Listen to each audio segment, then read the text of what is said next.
Critical Frames, a PlayStation podcast, is available on all mainstream audio and video feeds. Thank you for choosing us as the voice in your ear today, and we hope you enjoy.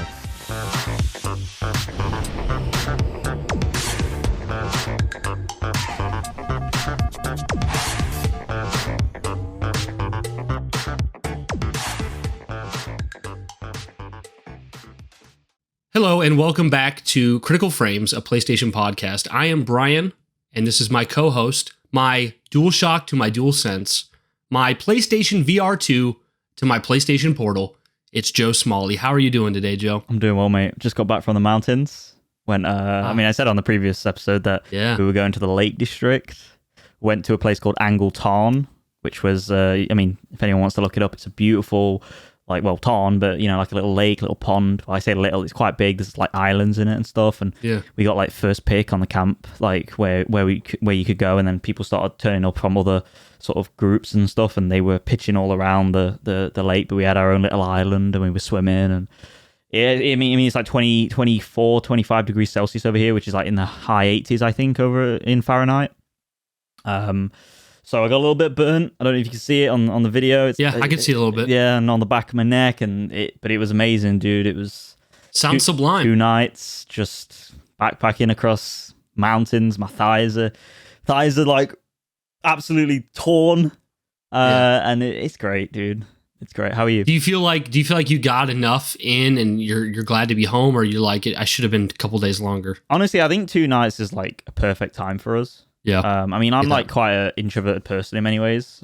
So to spend time in a big group, I don't mind it, even like with friends and stuff. But after a bit, I do have like a social battery, and I just kind of like go, Yeah. But it was great. So how many guys total did you go with? 3 others. So there's 4 in total. 3 others. Yeah. Is this is there like different levels of ambition to your like different hikes? Because like you went last week and the week before, like was this one kind of the most ambitious, the least? Where's it at? So we've done like Ben Nevis, which is the tallest mountain in the UK, which is in Scotland. We've done Scafell Pike, which is in the Lake District as well, which is the second highest. I think it's the 3rd highest in the UK. And then we've also done Snowdon, which is in Snowdonia, Wales, and that's the 2nd highest in the UK. And We've done those, so that's like the challenge, like kind of a 3-peak challenge. However, you're meant to technically do that all within 24 hours, which is crazy. Yeah.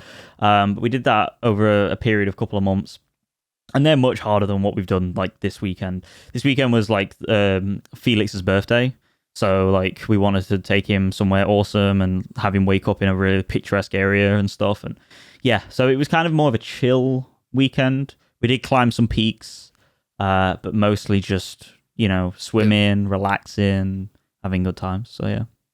Did you do anything interesting in the last week since we recorded other than camping? Anything stick out in particular, or is it just kind of more of I I beat Separate Ways, but we'll get onto that later in the episode. Gaming section. What else did I do? Yeah, I think it was all prepping for that camp. So yeah. Yeah. No, I know you were super excited about that. Like if you guys know Joe, like as he gets closer and closer to camping, you have less and less contact with him, and then once it's time to camp, he just goes off the grid like he's been kidnapped or something. Like there's no way holding me for ransom, Yeah. Man. So my last week has been it's been pretty cool for the most part. My whole family got sick. My daughter is in daycare. This is her first year in daycare, so she brings home all the sicknesses, gets us sick all the time. So we were actually supposed to record on Thursday. We're recording now on Sunday, because when it got time to record, and I wanted to record so bad with Joe, but I was like, dude, I feel like crap. And I sent him like a little video of me trying to this is what it would look like if I podcast. And he was like, bro, you look like the big white like marshmallow dude from Ghostbusters. Like you look like a puffy face. And my eyes were really low, and I was constantly blowing my nose. So we had to push it back.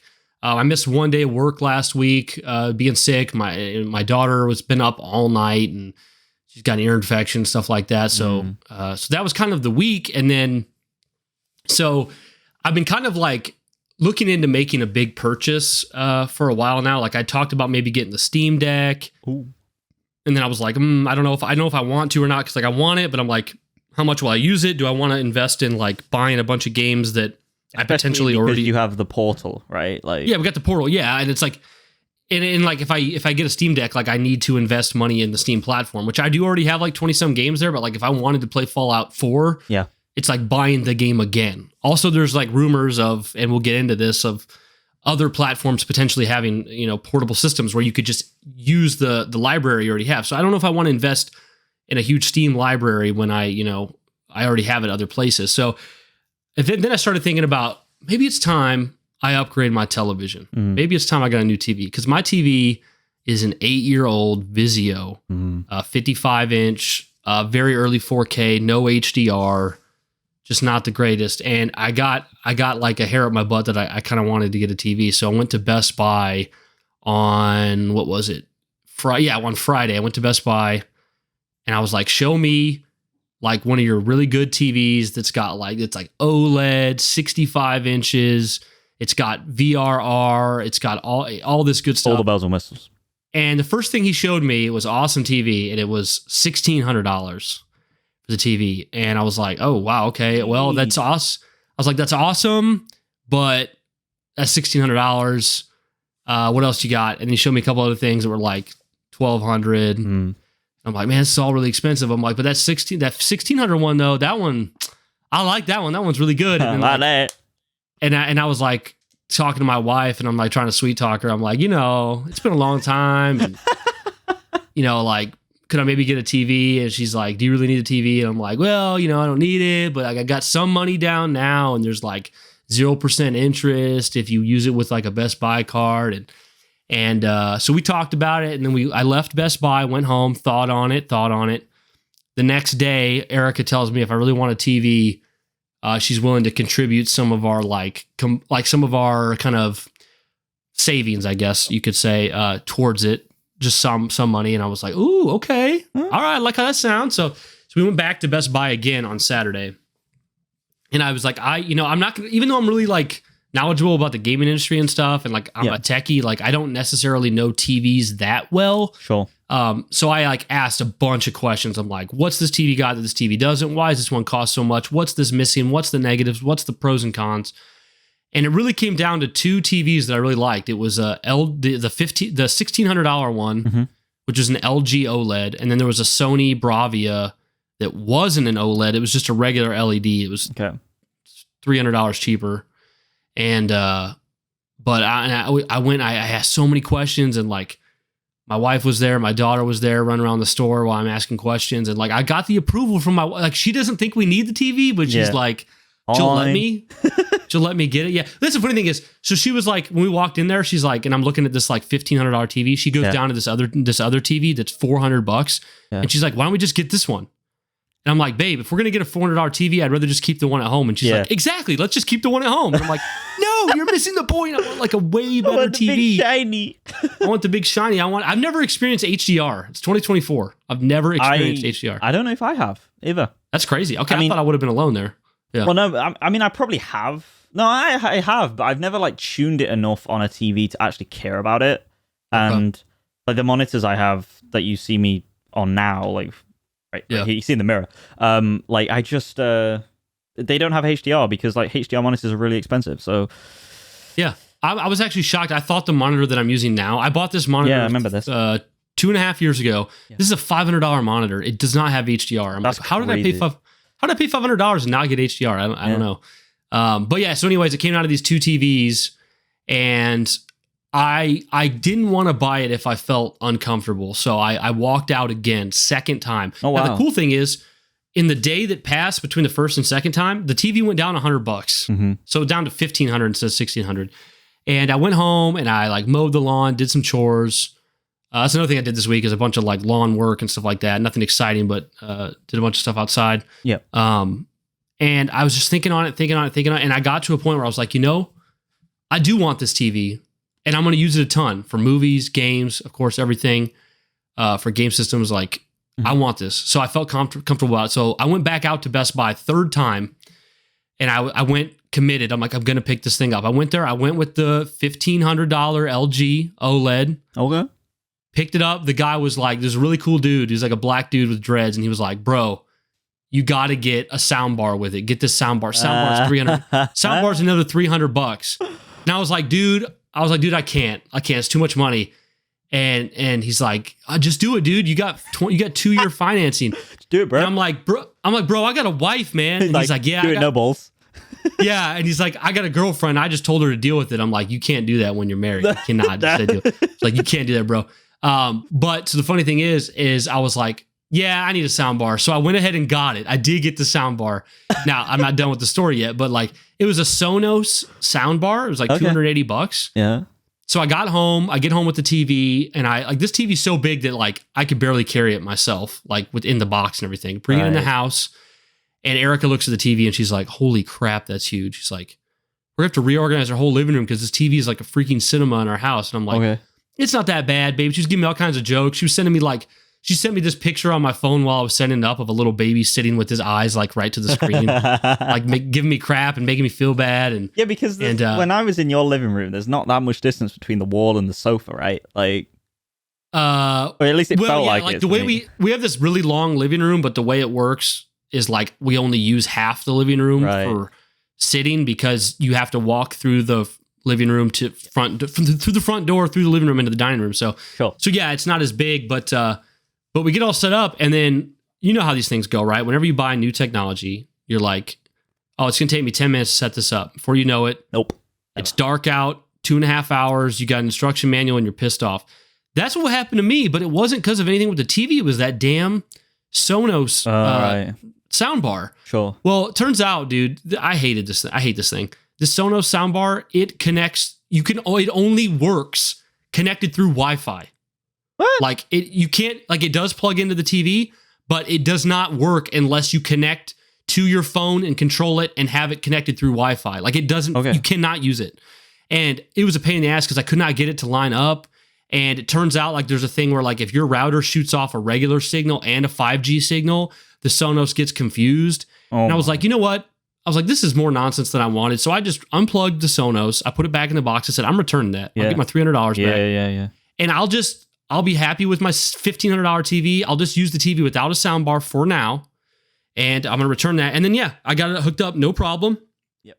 By this point, Erica had went to bed and I started testing stuff out on it. I like Dune in 4K. Okay. Nice. I started Elden Ring, dude. I was like, I played Halo Infinite. You're on Elden Ring now? Oh my God. Oh, dude. Well, we'll get to that in the game section. We'll get to that. Yeah. And, I tried out Halo Infinite in 120 frames. I was like, bro, this is the future, bro. It was amazing. Gaming. I was up super late and I had to clean the house because like when you get a big TV, there's styrofoam that's the size of me. Yeah. And cleaned everything up, got it all set up. And so actually while we're recording, my wife's going to return the sound bar. And it's funny, she made a joke. She's like, when she walks back into the store with the sound bar, all the guys are going to be like, oh, his wife got on him and made him return it, you know? But yeah, so I'm stoked, dude. Like it's a really nice TV and I've never experienced like HDR and stuff and how smooth it is. Like playing Elden Ring, I was just like, holy crap, this looks like a different game. It's awesome. Yeah. Awesome, dude. Yeah, that's awesome. I mean, like I'm not really like I don't game on TVs. Like if I go to my dad's, I'll game on a TV or whatever. But like it's not really something that's in my wheelhouse anymore. And even when I did game on TVs, they were always like when I was younger, so they were kind of like the hand-me-down TVs that obviously you'd get when you're a kid. And then like on top of like the audio stuff with all the surround sound and everything, they're a ball ache to sort. Like soundbars can be like, even if you get them set up perfectly, right? Like my dad has one that he doesn't even use anymore because if it's not under the TV, directly under the TV, and the way like his like the sort of like entertainment system works, it's kind of like it's hard to get it under the TV, so he ended up putting it lower down, but then it like doesn't reverb the sound around the room correctly and stuff. But then there are other people that swear by like just like the old-fashioned version of surround sound, which is like having kind of the speakers all around in different parts of your room and stuff, and bolted high up and low down and stuff. So audio is hard to get right, dude, because it literally is a placement job a lot of the time. And if you haven't got the right, like if you've got too many furnishings in your room, or you've got too little furnishings in your room, like it can just mess it up so much. But yeah, dude, I mean, that sounds awesome. $1,600, what did you say? $1,600 it was? It was a $1,500, but I already had like $700 towards it. So it's not too bad, but I think it was a good investment because like, you know, Steam Deck, it's like how much would I use it versus how much would I not? Yeah. This, I mean, I'm constantly using my PlayStation, Xbox, everything. Yeah. Dude, we still have we still have a plasma downstairs that we watch. Yeah. Well, I mean, plasmas were like high quality though, so they last in that sense. I think that's been going for like 10 to 15 years or something crazy. Probably because plasmas. Do they even make plasmas anymore? I don't know. I mean, they might do. Maybe they may be a niche. I don't know, but yeah, I think we moved on to like OLED and stuff. I don't think there's we went LCD after plasma, right? And then we went LED, and then we went OLED. So yeah. But like my mum just watches TV all the time on it, and she's happy with it. And like that's all that matters. She's one of those that doesn't care about like the HD versions of channels and stuff. Like she's just kind of like, this is fine. I can see the picture. That's all that matters. That's like my wife. Yeah. It's like just quality. Come on, just switch over, and you'll get like 4K. Yeah. Yeah, it's tough, dude. But that's pretty much been my week. So like we were sick, and then I was messing with this TV, and now I got that TV hooked up downstairs, and I haven't really got too much time to play with it. But I'm looking to start, and I'll save this mostly for the game section, what we're playing, but like I'm looking to start Ghost of Tsushima on it because that game's beautiful and like HDR 65-inch. Oh my, I'm so excited for you to play that game because like I've never played it. It's wild that you never played it because I feel like it's right up your wheelhouse. Like even though it's not fantasy or sci-fi or whatever, like the way it like does the historical stuff is so interesting, and the way it uses color is so good. Like it has incredible use of color theory and stuff, and that game is gorgeous, dude. Like I played it on PS4 when I first played it, and I haven't played it since, and it was gorgeous then. So playing it on a PS5 for the director's cut on like the high HDR $1,500 screen, that's gonna be awesome, dude. Yeah, it's weird. I asked for it for Christmas the year it came out, and my wife bought it for me, and then I was like, I don't really think I'm interested in playing it. And then my wife beat 100% of it, and she loved it. So it's still haven't got to it, but we got the PlayStation 5 upgrade, and with the HDR and everything, it's going to be amazing. But we'll save that for later. Yes. But yeah, I think that's pretty much it for my week, Joe. And sounds like that was pretty much it for yours. Mm-hmm. You touching some grass and me touching less than ever. Out at the Best Buy 3 times. So. I don't know. Like at least you're getting out there. You know what I'm saying? Like you stretching them legs. That's all that matters. You might not actually, be. You said your calves are hurting, or whatever. Like my right thighs, calf is, or thigh. Yeah, like my right thigh is like so sore because we have like this giant pile of leaves in the backyard. Like I'm talking like it took me like 6-7 contractor bags full, and to pick them up, I just bent over, picked them up, threw them away. Bent over, picked up, threw them away, and like that repetitive motion, dude. Tiring. Yeah, up and down. Yeah, definitely, dude. But yeah, are you ready to get into some PlayStation news, Joe? Let's do it. We got a lot today, and probably twice as much as last week. So this will be pretty exciting. That's what happens when you're a couple days late. You add up some more stories. Indeed. All right, getting into it. First off, this comes from IGN. Half of all PlayStation gamers are yet to upgrade to PS5. Sony stats reveal. With the PlayStation 5 entering the second half of its life, figures from Sony indicate around half of all current PlayStation gamers are yet to upgrade to current gen. As pointed out by GameFile's Stephen Totillo, Sony announced this week that PlayStation has 118 million monthly active users, up 9% year on year, but around half of those are still on the 11-year-old PlayStation 4. PS5 has sold over 59 million units since going on sale in November 2020, and it is yet to see a price cut. In fact, Sony has raised the price of the console in specific countries. Speaking to the investment community, as reported by Totillo, Sony president Hiroki Totoki painted a rosy picture of the situation, saying MAUs will steadily increase as PS4 players eventually upgrade to PS5. But as Daniel Ahmad, director of research and insights at Nico Partners, pointed out in a tweet, the transition from PS4 to PS5 has so far been slow. It's just been a slow transition between the two. So why have so many PS4 gamers held off on upgrading to a PS5? Or perhaps, to put it in a better way, why are so many PS4 gamers content to stick with the console they have?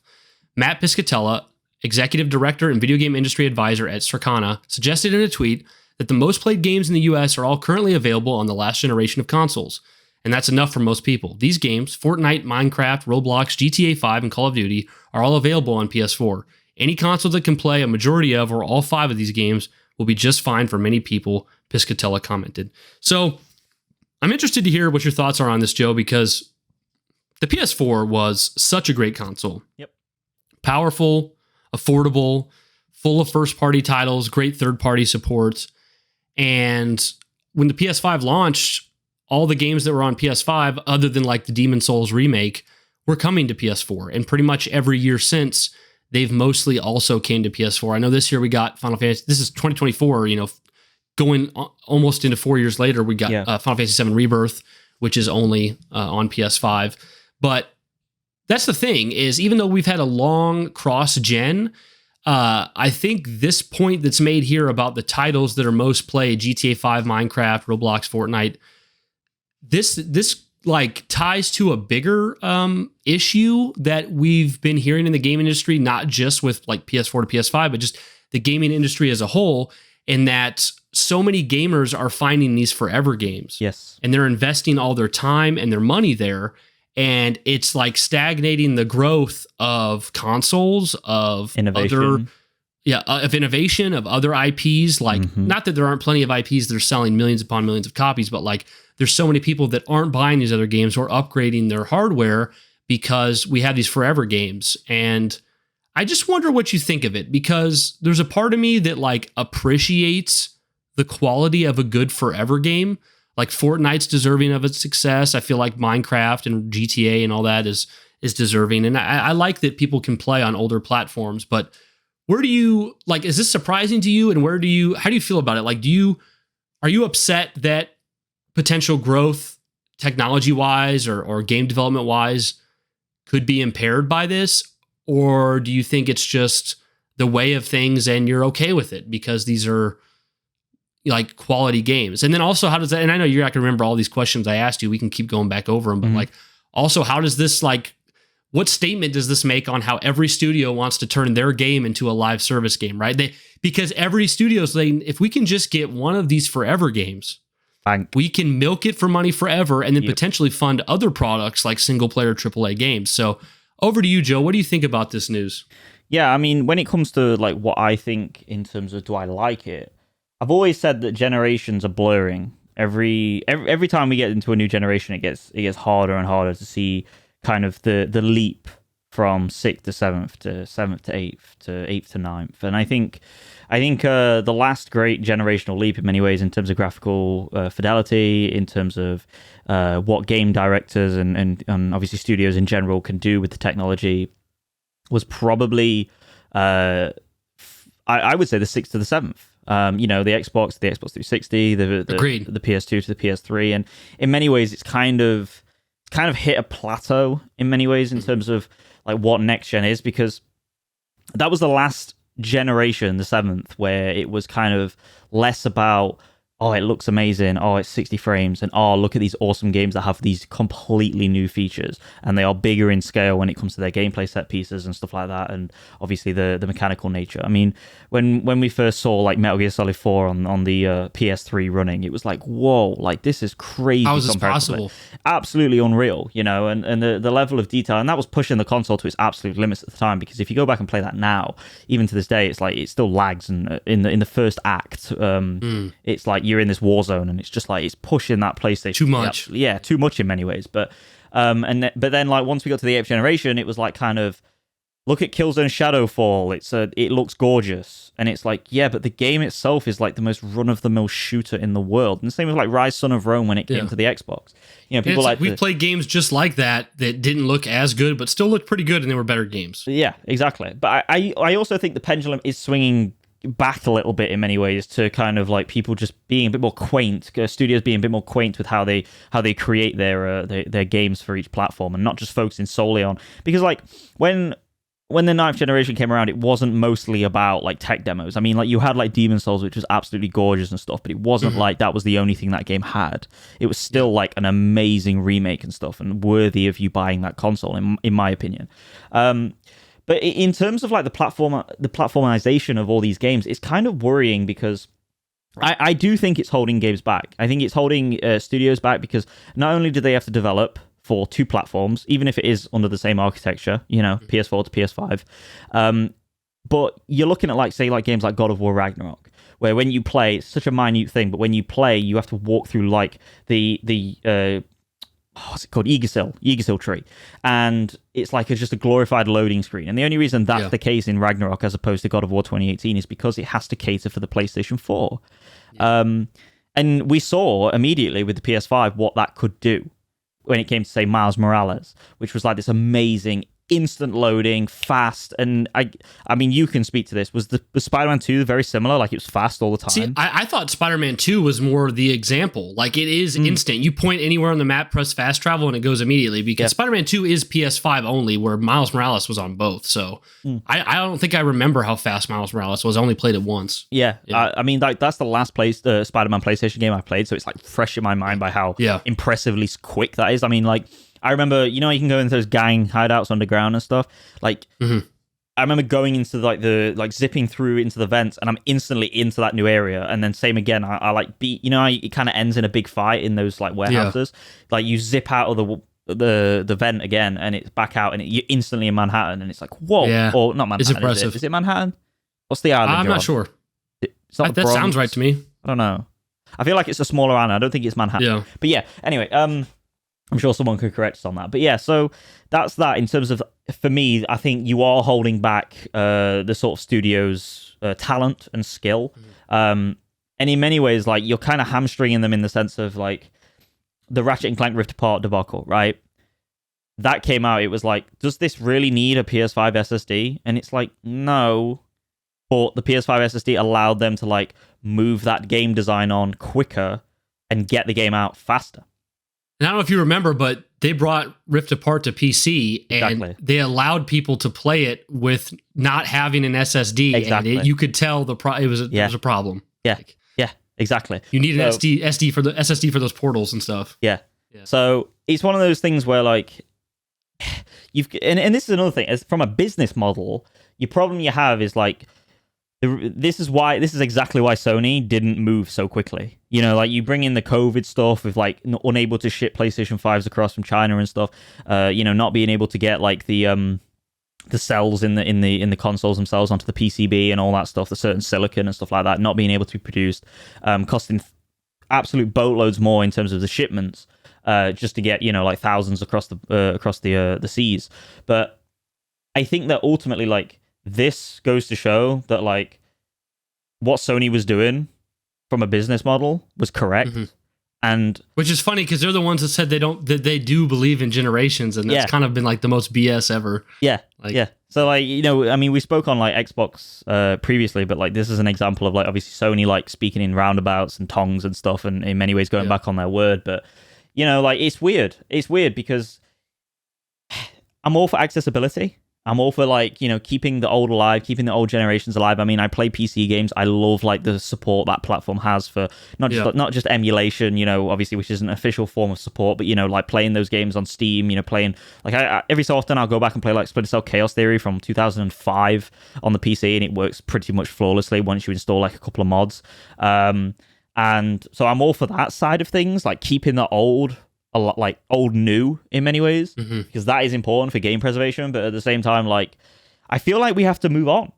I feel like, it is time to move on, because otherwise we're going to stagnate when it comes to, like, what these series can push and innovate. Like, again, I think back to Metal Gear 2 to Metal Gear Solid. Like, the invention of the polygon, that was just Solid. People don't know this, but the reason why Metal Gear Solid is called Metal Gear Solid is because of the polygon that was made onto the PS2 and that generation. It's not because you play it's not because you play as Solid Snake, which a lot of people think it is, but it's not. Like, so and that and various other features in that game is because of the PlayStation 1 over the MSX2. So yeah, it's weird because it's back and forth. It's a tug of war. Business model, I get it. Keep things on PlayStation 4. Keep games, kind of cross generational. But at the same time, I want innovation. Like, I think out of the two of us, you're always, like, kind of like campaigning for kind of more quaint releases, less budget, less ballooning of development costs. Keep it safe a lot more. Whereas I'm like, let's keep pushing, baby. Let's see how this goes. So yeah, what about you, Brian? Do you think that Sony cares about this? Because, like, if half the audience is still on PS4, but it's still their console, their ecosystem, the money's still going. Like, and I would imagine, like, the majority of players that are on Roblox and Call of Duty and Fortnite, console-wise, are probably on a Sony system. So even when it comes to those big forever games, I think they're still doing just fine, And then most of their games have been cross-generation. So. I think this would have bothered people at Sony under Sean Layden when Sean Layden was in that generation, because that was the generation of innovation in many ways for PlayStation in general. I mean, we saw them absolutely destroying Xbox on the first party front when it came to what games were actually pushing the boundaries of not only narrative but game design in many ways. And consistently at that. But I think that under like Jim Ryan's reign, and also obviously to be Herman Hulst and what's the latest CEO's name or president rather, Hiroki. Actually, we're going to be getting to that in one of our topics. Yeah, Hiroki Totoki. Like I think under these people, well, Hiroki Totoki was the interim. They just hired on Herman Hulst and one other to take over. I think that. I think that this is the era for PlayStation where they are juicing the orange. From the PC releases to now obviously keeping things cross platform ever since 2019. Yeah, I think that I think they're liking it. As long as you're buying their stuff on a service and a storefront that is supported, I think they're enjoying it. Yeah, I don't think Sony's really too upset about this, and I'm going to go ahead and make I was going to say bold prediction, but I mean that with some sarcasm because I think many probably will agree with me. It's not really that hot of a take, but I think when the PlayStation 5 Pro comes out this year, and then next year we get GTA 6, I think you're going to see the people switching from PS4 to PS5 pretty quick. Yeah. Like maybe like a noticeable increase in sales to where like I know they really tried to get 25 million PS5 sold in this last year and they missed their mark. They got like 21, but maybe they'll get close to 20 again in a year with GTA because GTA 6 is not going to be on last gen consoles and everybody's going to want to have GTA. Yeah. And even if you already have one, you're going to maybe want the latest model, get the Pro or whatever. It'll be interesting to see how that works when like there's a PS5 Pro, but there's no Xbox Pro. Like how is because if like it's going to be bad, even though it's kind of silly for those who aren't as like nerdy, but like if GTA 6 comes out and it's like on Series X with like 30 frames, 1080 or something, and then it's on PS5 Pro and they're getting like 1440, 60 frames, it's going to be like, gotta play PlayStation. I think that would be the smartest business decision for PlayStation to make. If you release, say, have we got a month on the release date for GTA 6, sorry? They just said in the last week that it's going to be the fall of 25 now. The fall of 25. So you're looking. I think year and a half less. I think if you do 2 seasons prior to GTA 6's launch for the PlayStation 5 Pro, I think that would be a really smart business decision because then you have people who are looking to buy that. Like say, obviously it comes fall 2025. The game, it's like obviously Christmas comes along and it's like you got all the kids asking for GTA, which they shouldn't be playing, but they are, let's be honest. But they are asking their parents for the latest PlayStation. That's change right there for Sony. You know what I'm saying? That's like line it up perfectly. Then that's how you get your console Sony's sales. got the marketing already? Do you think they've already paid Rockstar to have the marketing? Like, I mean, in my opinion, they're stupid if they haven't. That's so bad. It's gonna be so bad. Like if Microsoft's like still in the same position they are now, and then Sony's like, "Yo, PS5 Pro, yo, we're the console with GTA 6." Maybe they even have GTA 6 bundles. Wow. Oh man, it's still like hotcakes. Yep. We'll see. Like hotcakes. All right, moving on. This is just a quick one. So Toys for Bob, they are the ones that made Actually, I should have made sure before I said this. I think they were the ones that made Crash 4, aren't they? Yes, they are. Yeah, okay. Because I get them confused with Vicarious Visions that did the Crash trilogy. Yeah. But Toys for Bob, they did Crash 4, and for any of you that like Crash Bandicoot and you played Crash Bandicoot 4. It was a really solid Crash Bandicoot game, like a really solid one.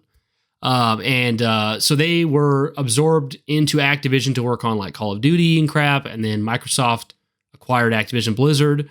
And rather than like support Toys for Bob internally, Microsoft let Toys for Bob leave Microsoft and go off on their own to make a new game. And they're teasing a purple tiki mask. And the rumors have been that they're going to go back to Spyro and do like a proper Spyro 4. Because if you remember, we got a HD trilogy of Spyro, we got an HD trilogy of Crash, and then we got a Crash follow-up. We never got a Spyro follow-up. So of course I'm mentioning Spyro because deep roots in Sony, deep roots in Insomniac, and also there's no way Spyro wouldn't be on the PlayStation, especially since this is now released from Microsoft. They're now independent. But the interesting thing is a tiki mask also makes me think of Crash, but then they colored it purple. Yeah. So I'm like, I think it's going to be Spyro. That's the rumors I'm hearing. But what do you think this is going to be, Joe? And would you be excited for this? Yeah. I mean, I don't know if I'll play it. Just because I would play it. I would actually play it. You'd play it? Because I played and beat Crash 4. It was awesome. And I beat both the Spyro. Well, I beat the Crash trilogy and I bought the Spyro trilogy, beat the first game. That was it. So yeah, dude. Yeah, in many ways, like my platforming days are over. As much as I'd love to play them, I just like they don't hold me as much as they used to. It's weird because like indie platformers hold me more. So like Katana Zero, Celeste, stuff like that, you know, which is strange because I mean I used to love things like Spyro. Like I played Spyro 1, Spyro 2, and then I played I didn't play Spyro 3, much to my dismay, but I played I think it was A Hero's Tale on the PS2. And I think it was one of the more weaker ones, but I remember that being my favorite as a kid. Yeah. And I was young at the time. So, and then Crash Bandicoot, I mean, I played 1, 2. They were some of the more formative games in my years alongside like Ratchet and Clank and stuff. So, like you said, it's weird because it's like purple, but it's also like a tiki mask, like a Crash. Yeah. In many ways, it's hard to discern what this is. I think it honestly is probably going to be a Spyro. Same. Yeah. I can't see it being a Crash just simply because, like you said, the way it lines up with the trilogies and the remasters or remakes rather. It makes sense business wise. It makes sense. I just hope it's not some lame like throwback to when we had like a Crash and Spyro come together game because those sucked. You know. Yeah, I missed that generation. Was that that era? Was that like PS2? It's like after PS2? Naughty Dog passed. The rights went over to like Activision. They put out a bunch of crappy Crash. Yeah, because there was like Wrath of the Titans and stuff, right? Wrath of the Titans, and then there was like Spyro and Crash kind of crossover stuff. There was Skylanders. Yeah. This could be a new Skylanders. I didn't think of that. Oh man, that would suck. It's one of those where like I kind of wish these were bigger for PlayStation still. You know, like the days of the AAA platformer in many ways have kind of gone. Except for Ratchet, which is somehow fitting in the pocket. Yeah, I mean, the Ratchet works. And I think the reason why Ratchet works is because it's more action-centric. It was always an action platformer, guns and stuff. And I don't know. I think just that sci-fi has a bit more. That sci-fi world has a bit more like pull, maybe, than like a dragon or a. Yeah. What is Crash Bandicoot meant to be as an animal? What is he again? He's a bandicoot. That's literally a real animal. It's a real animal. Fucking hell. I feel like it's funny you bring this up, Joe. It's funny you bring this up, Joe, because in 5th grade, we had this teacher named Mr. Scott Craig. Yeah. And every Friday, this teacher had a little game where he would ask every kid in the class to bring forward one word and try to stump him, a word he didn't know. Yeah. And I finally stumped him when I asked him what the definition of a bandicoot was. Because I was a fan of Crash Bandicoot. He didn't know what a bandicoot was. He had no idea. I'm 25 and I've just figured out there's an animal called a bandicoot. I thought that was just it's a name. real. Yeah, it's a real animal for sure. My education system has failed me. I think they're dude, I'm looking at this thing and it's like, how is this Crash Bandicoot? Yeah, exactly. And I think they're just like, random animal that no one's used, and he crashes into boxes all the time. Dude, this reminds me, like, do you know the story about Hugh Jackman, like, auditioning for Wolverine? I think I do. I think like so. he like researched Wolverines and stuff. No, wolves. He researched wolves, and he was like trying to play a wolf on set and stuff. And then like that's not it, bro. What's his name? The guy who like wrote the X-Men films and stuff and directed it. Bryan Singer. Yeah. He was like, dude, what are you doing? And he's like, I'm doing a wolf, man. Like this is what we do. It's like, you do realize Wolverines are real animals. And he's like, what? Like that was my moment. That was my yeah. Okay. But that's funny, dude. There we go. I don't know. I hope it's a Spyro. Yeah. 4, 5, whatever it is. If it's a full on AAA kind of like Spyro 4 on the level of Crash 4, I'm buying it and playing it. Yeah, that'd be cool. But we'll see. We'll see. Another quick one to touch on, Joe. Ghost of Tsushima Director's Cut finally came to PC, developed by Nix's Software. This is kind of the studio that my Sony purchased, and they use them to basically bring all their games to PC. So Ghost of Tsushima is now on PC. Mm-hmm. I've heard it plays great on Steam Deck. It's trending really well on the charts. Great game. Obviously, it's one I've just talked about starting here soon.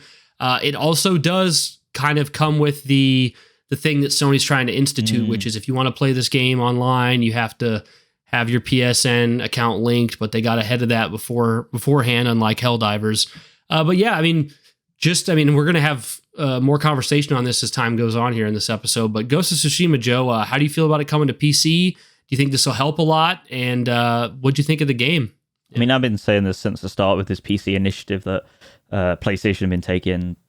There's no negatives about this. The only negatives about it is people that stand on this really, really like blue line and they're like, you're devaluing our first party releases. It's like, no, they're not, because they're taking ages to get to them as is. Yeah. They're separately developed by an internal studio, Nix's. And it's making their studios healthier so that they can continue to put out great games. Yep. You gotta, like, based on that, it's like you haven't got Sucker Punch doing this port. You've got a separate studio, so it's not like you're harming the development of the future games and stuff, so it's completely separate and it's in its own pocket. I think it's great. More games should come, more of their, like double A's and indie games, well, not indie games, but lower budget, sort of like pseudo indie games that PlayStation do, and more AAA games. Bring it on, because more money into the company, which means better games, hopefully better ports, because obviously they've had like rocky releases with certain ports in the past with like Horizon and stuff, right? And so hopefully like they can iron that out going forward. Hopefully, is this like a pretty smooth launch, Brian? Like I have not heard any complaints about it. I've heard that it's like great on deck and people are loving it. Nice. I've heard some complaints about like the PlayStation login, but I mean that's just how it's going to be. Yeah, as long as, like, here's the thing with that, like, as long as PlayStation are clear up front about that. Yeah. It's really hard to like take a stand against that side of things. You already do it on so many other games on PC. Yes. Microsoft, EA. Yeah, Ubisoft. Ubisoft. In an ideal world, none of us would do it. Like I don't like the Ubisoft launcher, for instance. I don't like the EA launcher. Like I like let's just do one platform, but at the same time, like, like this is how they not only like appeal to their shareholders in terms of Sony, but this is how they DRM you. When it comes to Ubisoft and EA and stuff, and this is how they can potentially, like, it's all about, you gotta look at it like this for these companies. It's like bringing you onto their platform to hopefully gain and like profit from you in other ways. When you download the Ubisoft app, most people won't buy things through the Ubisoft app once they've downloaded it for, say, like a game they've bought through Steam, but like it might have a bleed over effect for customers that are like, well, that's cheaper on Ubisoft. I'll have a little. Plus, they have your data to sell or use as well, which is valuable. Yeah. By having their launcher. I think this is great. I think Nix's has got to be a way more what's the word I'm looking for, valuable studio than most people think. Because like none of us talk about Nix's because all they do is ports to PC, but like developer is like mostly solely responsible for PlayStation's presence on PC. So, and they're doing a great job overall. Yeah. So I think it's really awesome. It looks gorgeous as well. The screenshots on the PC. Oof. Yeah, dude. No, it's pretty golden. And it's funny because I'm just actually going to start playing on PlayStation for the first time myself, and it's like, it just happens to be by coincidence. I mean, I wasn't like looking at this for anything, but yeah, I'm sure it'll be more in the conversation now when I'm playing through it and offering my takes. Yeah. So this next one I find really interesting, Joe. This next article, I really want this to be true. I am telling you, I will buy this day zero, no doubt in my mind. Russian journalist Anton Logvinov, who was the first or one of the first to say earlier that Sony would release its games on PC, said today that Sony is preparing a new PSP. That's right, PSP, for release, and PS4 games will be available on it. He talks about PS4 games that are already available on Steam Deck. So there's not a lot of information about this. And there's not enough to be like, oh yeah, this is for sure happening. But I'm like, bro, if you can do a portable that puts you in the Sony ecosystem and lets you do everything up to a PS4 level, I mean, first of all, I would love to have that. Most of the games I ever want to play on PS4, and I own them already. If my library comes over, that'd be amazing. That would be essentially like what it's like a Steam Deck for PCs kind of doing. It's like, here, take your library, go over. I feel like they can make it an affordable price. The PS4 is one of the greatest consoles of all time. And I kind of feel like the PS4 has been sliding into this weird Switch-like place for a while now, because if you look at like the console market and you look at the prices, you've been able to get a PS4 for the price of a Switch or cheaper. and get like a bunch of these modern games and modern experiences where it costs more for a PS5 or an Xbox Series X or a Steam Deck or a PC. So like PS4 has already kind of been this like entry level thing. If they can just take that and kind of mold it into entry level but handheld, dude, this would be so dope. I don't know what it would look like if it'd be like the actual size of like a PSP or a Vita. My guess is it would be huge like a Steam Deck. Yeah, it's got to be. But well, it'd have to be, right? Because if it's going to play games of that fidelity, you ain't getting that. Like the days of the handheld that are like this big for games that are trying to play at least one generation behind. Yeah, you've got to have them. Yeah, with ventilation and all that stuff, proper room. I would buy this day one. I don't know if it'll actually happen. I would freaking love one of these. My guess with you, Joe, is that maybe you'll think it's cool, but you wouldn't give a rat's ass to buy one. What do you think, Joe? I'm gonna surprise you now. Okay, let's hear it. Day zero buy. You would buy it day zero? Really, day Joe? Zero. Why is that? Like, I was one of the few people that bought the PS Vita. And I was also like I have two PSPs. I have the two generations. I have like the 1000, I think it is, and then the 2000. And obviously they have different build qualities and different screens and stuff. Same with the PS Vita. They had two different versions as well. As far as I'm aware, or maybe even three. I don't know. Yeah, but, one was like one like an LED screen? Yeah, one was an LED screen, but then one was like built nicer. Like it felt more tactile and stuff. Like I had a Vita, believe it or not. Yeah, Vita. Yeah. I had a Vita for a couple months, and I was like, "There's nothing to play on this thing." I sold it. Yeah, and the reason why that was awesome device. No one fucking bought it, bro. No one supported it. Dude, it's an awesome device, though. I think it's cooler than the Switch. I think it's neat. Like I've always thought the Vita was just like so like tactile and solidly made. Like it was one of the best like portable handhelds ever made, and like from a design standpoint, and then like the infrastructure of the software and the UX was really smooth, and it came out around the time when like they were kind of like moving away from like that PS3 style of UX and stuff. So it like was like in this infancy period of like the PS4 and like feeling itself out and like being like, oh, this is dope, but it's kind of like novel at the same time, and it's not 100% all the way to like that kind of consolidated UX. But yeah, dude, like, I mean, I've jailbroken my PS Vita. Like, I play it's funny because I play like Nintendo games on there sometimes, and like I'll play like old like 8-bit games and stuff. Like I've got the like Metal Gear, like the original Metal Gear on it and stuff, and obviously like I've been playing various PS Vita games and stuff on there over the years. But yeah, if this is like a new PSP, I'm day one, because I just like the fact, I like the idea of like a PlayStation dedicated handheld that is like right there, no streaming, and I'll go around and I'll be able to play it wherever I am.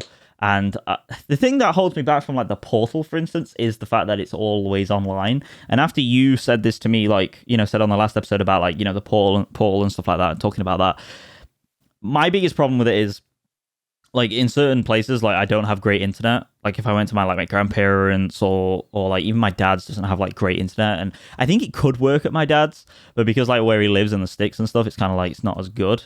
So it's like that's the rough part for me with like a PlayStation Portal. So like really here would be the only place I could properly use it. I'm saying it's such a weird niche product. It's hard to like recommend. It's just it's so odd. Yeah, like a couple of days after you talked about the PS Portal, you sold that better than Sony, dude. Like I was literally like, maybe I should give it a go. Because I could always like send it back or whatever. Like if I don't want it, like within the Amazon refund period or something.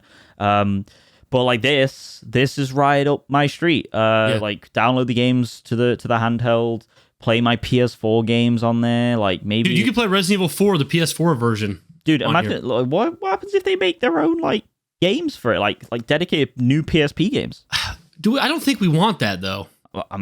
Because I like the novel stuff. I love novel. Wouldn't it be better that they just continue to develop games on a platform that's already established so that it can be like not stuck on one device? I mean, that's what Steam's doing, right? Like yeah, like from a 100%. Like from a business model, I 100% agree. Like it's not wise to lock games into a platform nowadays, because it's just like a handheld platform that is, and one that will no doubt be obviously more niche than the main platform. But yeah, I think this is where they need to put their efforts when it comes to their portable systems. Like have their streaming devices, have their PSPs, new PSPs and stuff, because that'd be dope. Because obviously Steam Deck was doing really well, and like you said, it allows, because they are taking the PS4 games, it allows them to kind of like not lean so hard into kind of like taking studios away, such as like Ready at Dawn and stuff, and putting them onto like potentially like a landlocked or like, you know, like moat locked device in many ways, like in terms of, you know, being able to access those games and not potentially seeing the fruits of their labors, rather than what we've seen in the past, which is this VR push at a ridiculous price point with no seeming sort of brighter future for what's coming to that sub platform. So, well, see, then I have 3 big questions for you here with this, Joe. So, what would the price point be?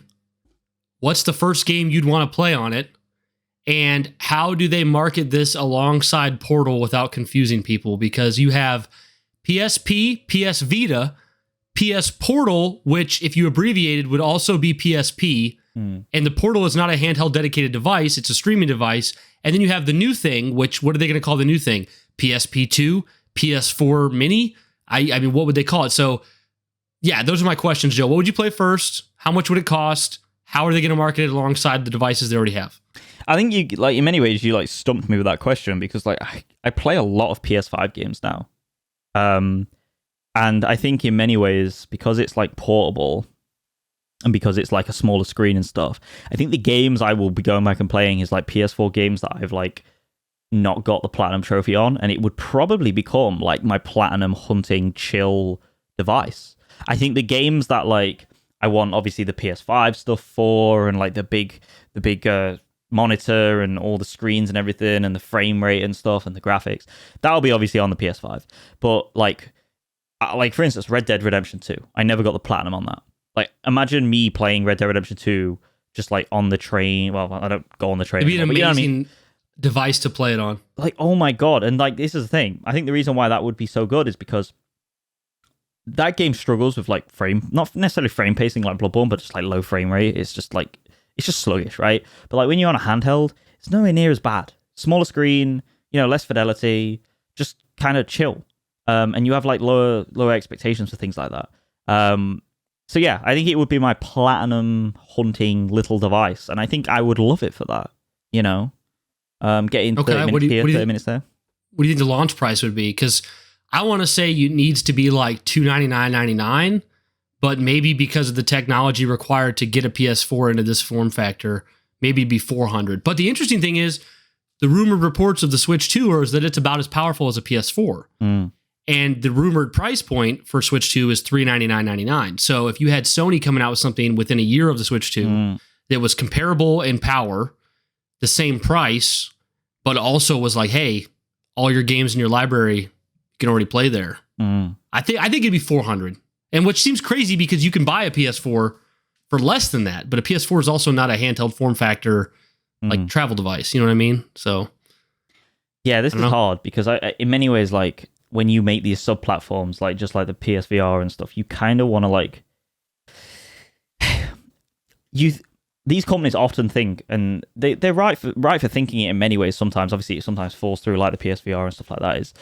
This is like dedicated to a niche audience that will pay for something so prestigious and unique. You know, you look at, you know, the VR platform on the PC. There's so many. Are you talking about this new PS4 portable would be like niche and prestige people? Like, well, I'm getting to that, yeah. So okay, like, because I'm thinking that if they marketed it right as like a Switch competitor, this could be way bigger than that. Well, this could be. I mean, yeah. Go ahead. Sorry. Well, that's all I was gonna say. Like, in terms of when you make these like sub platforms, because that's what they are ultimately, you are appealing to on the outset. You are appealing to a niche in many ways. You know, like I mean, like, just look at the PS5, right? There's more people on PS4 than PS5. And to many, like, even though it's not a niche, it's still technically a niche, considering that PS4 is still leaps and bounds more than the PS5. You know, in that ecosystem. Obviously, it's not a niche when you look at it overall throughout the entire generation. You know, look at Xbox's sales, for instance, comparatively to the PS5, and it's like, it's not a niche. But you know what I'm saying? So, like, when you look at a sub-platform, it's like, well, we got to kind of, like, upmark this price, because the people that aren't going to buy it anyway. just like the PSVR 2 and stuff. And I know it's like kind of, in many ways, you're comparing like apples and pears in this regard, because the PSVR is like way more niche than a PSP will ever be, even at a price point of $400, like outright. But I do think like that, like you make people pay for what they're interested in, and you gauge that like with your analysts as you go. But bringing it back around to what you just said, I think is really crucial. If they market this and they are clear as to what like the Portal is, as opposed to what the PSP is, this new PSP 2 or whatever they want to call it, PSP. I don't know. I'm trying to think of a subtitle. Not Vita, the opposite. PSP Death. PSP something. Yeah, PS4. PSP Afterlife. Yeah. PSP Resurrection. PSP. I don't know. Thinking of cool subtitles that aren't just 2. But yeah, I think if they were clear with their marketing, I think that this will not be niche, and I think this could be as popular as the Switch. The only issue is, coming back around on that and like self-analyzing and self-critiquing my point, is that the Switch is the only, like, obviously there's 2 versions of the Switch, right? Or is there 3? 3 versions of the Switch. There's a Switch. Technically 3, yeah. Switch Lite, and then there's a Switch OLED, right? That's the 3. Yep. Am I a Nintendo gamer? Who knows? To be fair, there's technically kind of 4, because the base Switch model got updated 4 years ago to have better battery life and a couple internal changes. Oh, yeah, true. We don't talk about that one, though. Yeah. that was the progenitor. Anyway, yeah, so to critique my point with that, it's like the Switch only has one technically platform in many ways. Like it has one kind of ecosystem, one kind of device that's clear and core, even though there's variations on that. And if they bring in the PSP 2, it's not the main device. Do you know what I'm saying? Like you still have, and it's also a generation behind, which is fair enough. That's understandable considering it's handheld. But you have the PSP. What if the PSP 2 could also dock to the TV? I think that's, why not? I mean, why not? But I think that's, like, honestly, Brian, I think that's fucking useless. Really? Yeah. I just saw your hopes and dreams shattered. Because, why would it be useless? Because I just can't imagine anyone that like is only buying a PSP 2 over a PS4 or a PS5. I don't know, because I feel like the handheld market, like I feel like the general public just looks at it as, oh, all there is Nintendo, and there's a little bit of people who started to realize there's also Steam Deck, but it's not even close by comparison. But what if Sony's like, hey, like they market it like we're going back to bat with Nintendo again, like the old days of the PSP and the DS, and hey, they're $400, well, we're $400, and you can play all the games you already have on PS4. We can match the quality there, and then get this. What if they're able to market it that way and they sell like gangbusters, and then Sony pulls a Nintendo and they're like, oh yeah, the PSP2, which is really just a PS4 mini, those sales count in the same market as the PS4, and now the PS4 is the greatest selling console of all time. It passed PlayStation 2. I know I'm getting way out there with these potential things, but like, you know what I mean? Like people, like Nintendo will be like, oh, the family of systems sold 100 million, the Switch family of systems. Well, then Sony could be like, oh, well, because like the PlayStation 4 family of systems has now hit 150 million. Because what I'm saying is like, if the market for Switch, like Switch has sold like 140 million. If the market for Switch 2 is also 140 million over its lifetime, but then you have competitors at the beginning like Steam Deck, a PlayStation 4 portable, maybe there's rumors that Xbox might be doing a portable. It's like the portable wars. You could have 50 million of these PlayStation 2 or PSP 2 devices. I don't know. Like that's where I'm getting my hopes up on this, but I think the device just sounds awesome. I want this to exist. Guys, I think what's going to happen in the coming years is Brian's not going to have any dedicated consoles anymore. He's just going to be playing on portable and handheld. I carry a backpack with like 6 systems. One of them's a Wii U that I have to plug in. They're all popping out the rucksack, and you pull them out like a shotgun. You're like, yeah. Yeah, and I have a little hole at the bottom of the backpack for a power cord to come out, and then I have the Wii U with the Wii U tablet in my hand, and it's like, Brian, why do you have a Wii U? Like, didn't all those games go to Switch? And I'm like, no, but the Arkham Origins port had a special feature that's only on the Wii U. It would just be like a database of knowledge for all the portable stuff in the world. Maybe. I don't know. But now that I got my new TV, I don't know if I want to go all portable. Come on. But I would love, it would be so amazing to just have this like PlayStation. I mean, I can't imagine like throwing in my bag like a PSP 2, going to my parents and just playing. I could play native Resident Evil 4 Remake, Spider-Man Miles Morales, God of War Ragnarok could be playable on that PSP2 because it's PS4. Dude, like, you're making me excited with this shit. I honestly think it's gonna happen. We need this device. Yeah, I don't think I ever answered your price point question. I think like $400. Like, it has to be. I can't, like, any higher, you're potentially going to slip into the VR2 area of, like, this is just not worth it. Considering so many people have PlayStation. Well, there is the Steam Deck at $650, but the thing is, their audience is already trained to pay for PC stuff. Exactly. Yeah. Is that the base price for the Steam Deck as well? No, but I feel like most people I know in this kind of hardcore, they only want the OLED with the terabyte. Yeah, because if you have it, you can go lower, but it's like, you can't install jack shit on that thing, right? Like, you can get like no memory old model for like $350. Yeah. So yeah, you basically just, don't buy that, guys. But I think that I think 400 or 399 or whatever you want to call it, like, is perfect. It's in line with Nintendo Switch. You're going to bring people in. I think it's going to be obviously way less niche than the Portal, even though technically this is what I'm saying. Like, every time I say these things, like, on niche and stuff, I always have to, like, self-analyze and critique my point because it's I think it's interesting to what you're saying, Joe, because Sony I don't have this in our news today, but Sony just in the last week, they said PlayStation Portal remains to be in demand, but the number, basically, I can't remember how they worded it. It was softball, but basically what they said was, surprisingly, the PS Portal continues to be in demand, but the sales numbers aren't impressive enough that we want to share them. So they're like, oh, better than we thought, but it's not like we sold 30 million either. You know, so I don't know. Yeah. Maybe they've sold like 10 million when they thought they would only, well, probably not 10. Maybe they sold like 5 to 6 million when they thought maybe they'd just sell 1 million or 2. Yeah. I mean, I don't know. Yeah, they said it exceeded expectations. Yeah, but they didn't have any numbers to report. Yeah, which is like a roundabout way of saying we're happy with it, but we're not saying it's objectively a success. Yeah, it's not lighting the world on fire. Like, and that's the thing I said. I couldn't recommend. Like, if you didn't give me any information about the person in question and told me if I should recommend them a PS Portal or not, I should probably lean on the side of no, because if that person doesn't have good internet, if they aren't able to directly connect to the internet.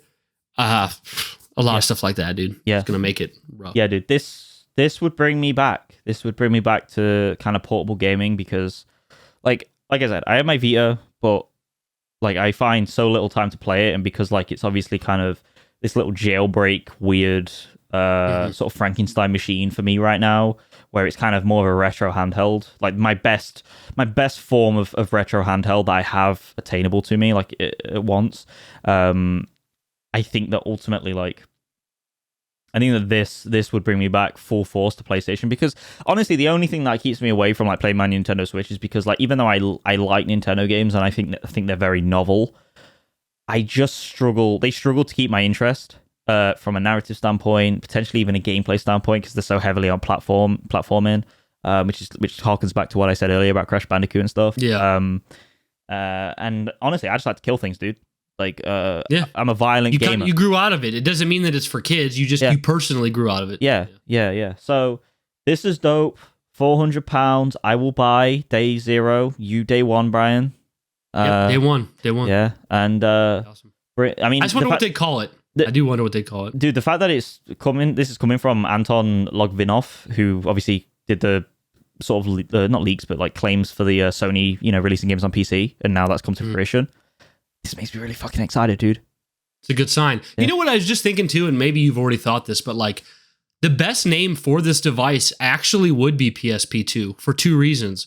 One, the PSP was a very successful PlayStation device. The Vita was not. Yep. A lot of people don't even know the Vita exists or have forgotten about it. And 2, what's better to go to bat against Switch 2 than PSP 2? They're both 2s. Oh yeah, that's perfect. That's really good. No, I didn't think of that. That's a real, like, from a marketing standpoint, like, it just works in that bubble, dude. Yeah, it's like we're here to fight Nintendo, and, like, they don't even have to. I feel like they wouldn't even have to work as hard at it.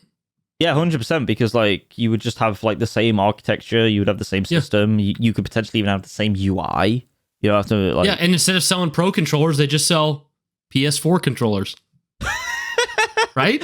Yeah, it's simple. Yeah. I love it, dude. We'll get into the bottom. Boom. Sorted. Yeah, dude, day one. That would be so exciting. Okay. Over to the next article. This one's, I don't have a lot to say about this. Kind of something we'll touch on. The Last of Us Season 2 first look, Pedro Pascal and Bella Ramsey continue to endure the apocalypse.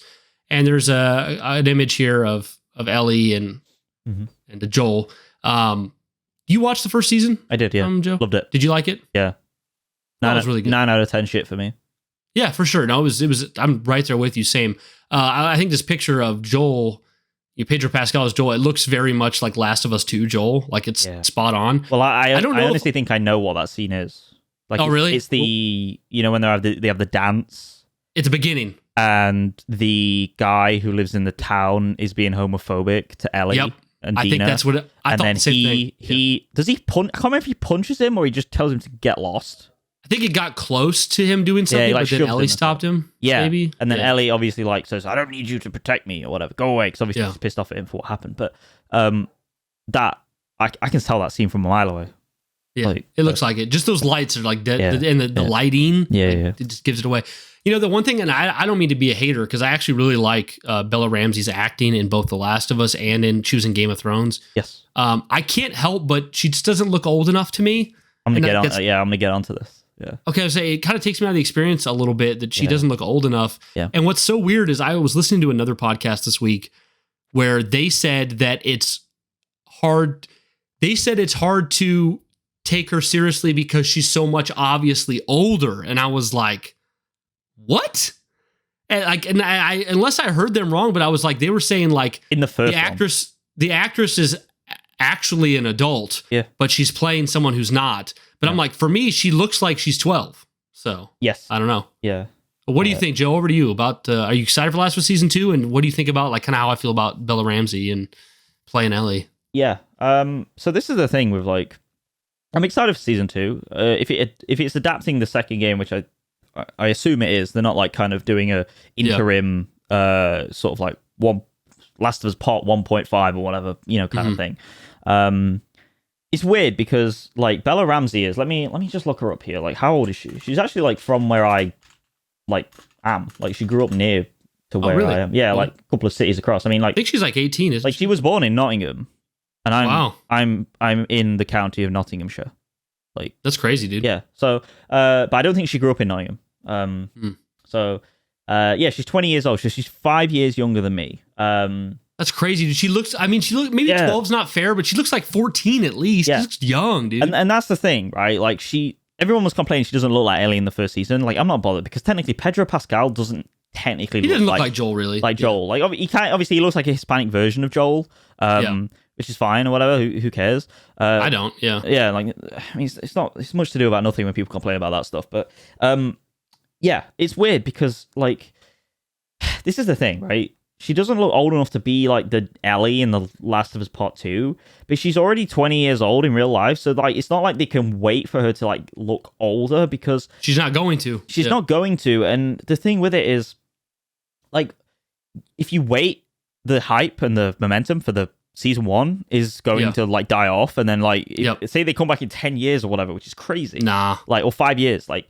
That's a long time to wait. And you got to pay Pedro Pascal like 10 times as much. Yeah, exactly. So you can keep him on retainer or something. So, it's hard. I have a feeling they only paid him for one episode this season. Yeah. Ooh. Must be playing some golf. Feisty. Oh man, people are going to be so wrecked who don't know the games. Yeah, who don't know the games. So yeah, I mean the thing with it is like I personally, since Neil Druckmann's at the helm of this, and since he's already like for better or worse, he's split the fan base with the second game. Why not just do an interim season with this? Why not just make season 2 about something else, about there's plenty of time. Like about Ellie doing something else, getting to Jackson or whatever, like you see at the end of the show, the first one. Why not? Like just bridge that gap a little bit and give yourself like a, just a season to allow one for Pedro Pascal to look a bit more aged, because like Joel in The Last of Us Part 2 is rather aged by the time you see him comparatively to the first game, and also obviously allow Bella Ramsey to grow up a little bit, but I think she's just one of those people that is youthful in looks. She's gonna look young. She just looks young. Some people do, some people don't, and it's not a big deal. It's going to be hard for me to get my head around it because, like, here's the thing. Like, I'm not going to spoil anything for The Last of Us Part 2, but, like, that game is so... Like, it has... Brutal. It has... Well, it's not even that. Like, it's... The story has, like, undertones, massive undertones of love and self-sacrifice for what, like, you know, the people you love in this apocalypse and stuff, and both literally and figuratively. But I think that the game is so, how would you say, melancholic and nihilistic in many ways. Bleak, very bleak. That's a perfect word.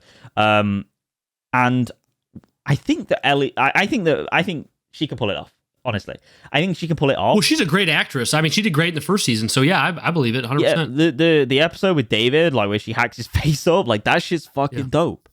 Like that's really good performance. Yeah, I have no, just to clarify, I have no concerns with her. She was great in the first season. It's just like the first season, I'm like, okay, you don't quite look like Ellie, but you look like her age. And then, and even though she was actually way older, and now she's supposed to be more appropriate to her real life age, and she still looks so young to me. And knowing what I know of Last of Us 2, like she's going to be pretty intimate with the relationship, like with the spouse character. And I'm like, it's just kind of hard to picture her that way because I look at her so young. But that's on me. That's not on her. You know? Oh yeah, it's 100% not on her, and that's another thing. Yeah, like seeing her like get like potentially sexual and stuff on screen is going to be a bit weird, just because like seeing Arya naked in the last season of Game of Thrones. Yeah, well, who's Arya? Is that her? Arya? I've not seen Game of Thrones. Oh, I'm sorry. I thought you did. Arya is like pretty much the main little girl character from the show. Who's she played by? With her. Maisie Williams. Oh, I know her. Yeah. Okay. Yeah. And like the first season, she's like a little girl, and you follow her from her childhood, and then in the last season, they show you her naked, and it's like, well, that's weird because it's like my little sister that I watched the show with. You know? Which is going to be even harder in many ways because there is such a quick time jump between season 1 and season 2. Yeah. And like obviously, Game of Thrones is known to be like very sexual comparatively to even The Last of Us. Yeah, of course. But yeah, it will be weird seeing it, like seeing stuff like that. Even just like seeing the violence that Ellie goes to in The Last of Us Part 2 is crazy because it's a lot in the second game. Like I said, it's very bleak and very like when I finished The Last of Us Part 2, again, I'm not going to spoil it for anyone listening, but like I was fucking down. Like I was so depressed. Like this really isn't your game. No, Last of Us 2. I don't like. It's one of those where I can play it and happily enjoy it, but I struggle to like I have to detach myself immediately from it because you think it's a good game, you just don't think it's a masterpiece like others do. Yeah. I think it's like a solid like. No, I'd give it like an 8 out of 10.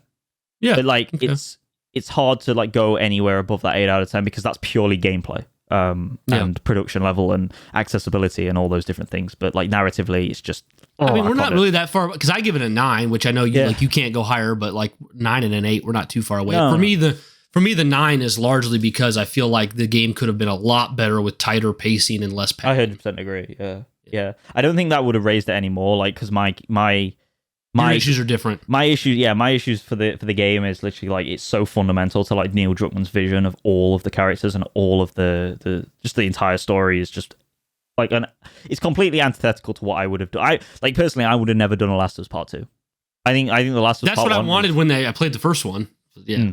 Never do another one. When I beat the first game, I was like, this is literally perfection. Yes. Don't make another. Yes. And then they did, and this is where you and I disagree, is like, I'm like, like they didn't make the decision that anyone would have thought, like with their approach to the second one. But for me, the second one manages to like change it up so much that it has that like Godfather Part 1 to Godfather Part 2 quality, where it's like, they're not really the same, but they're both of quality. That's how I feel.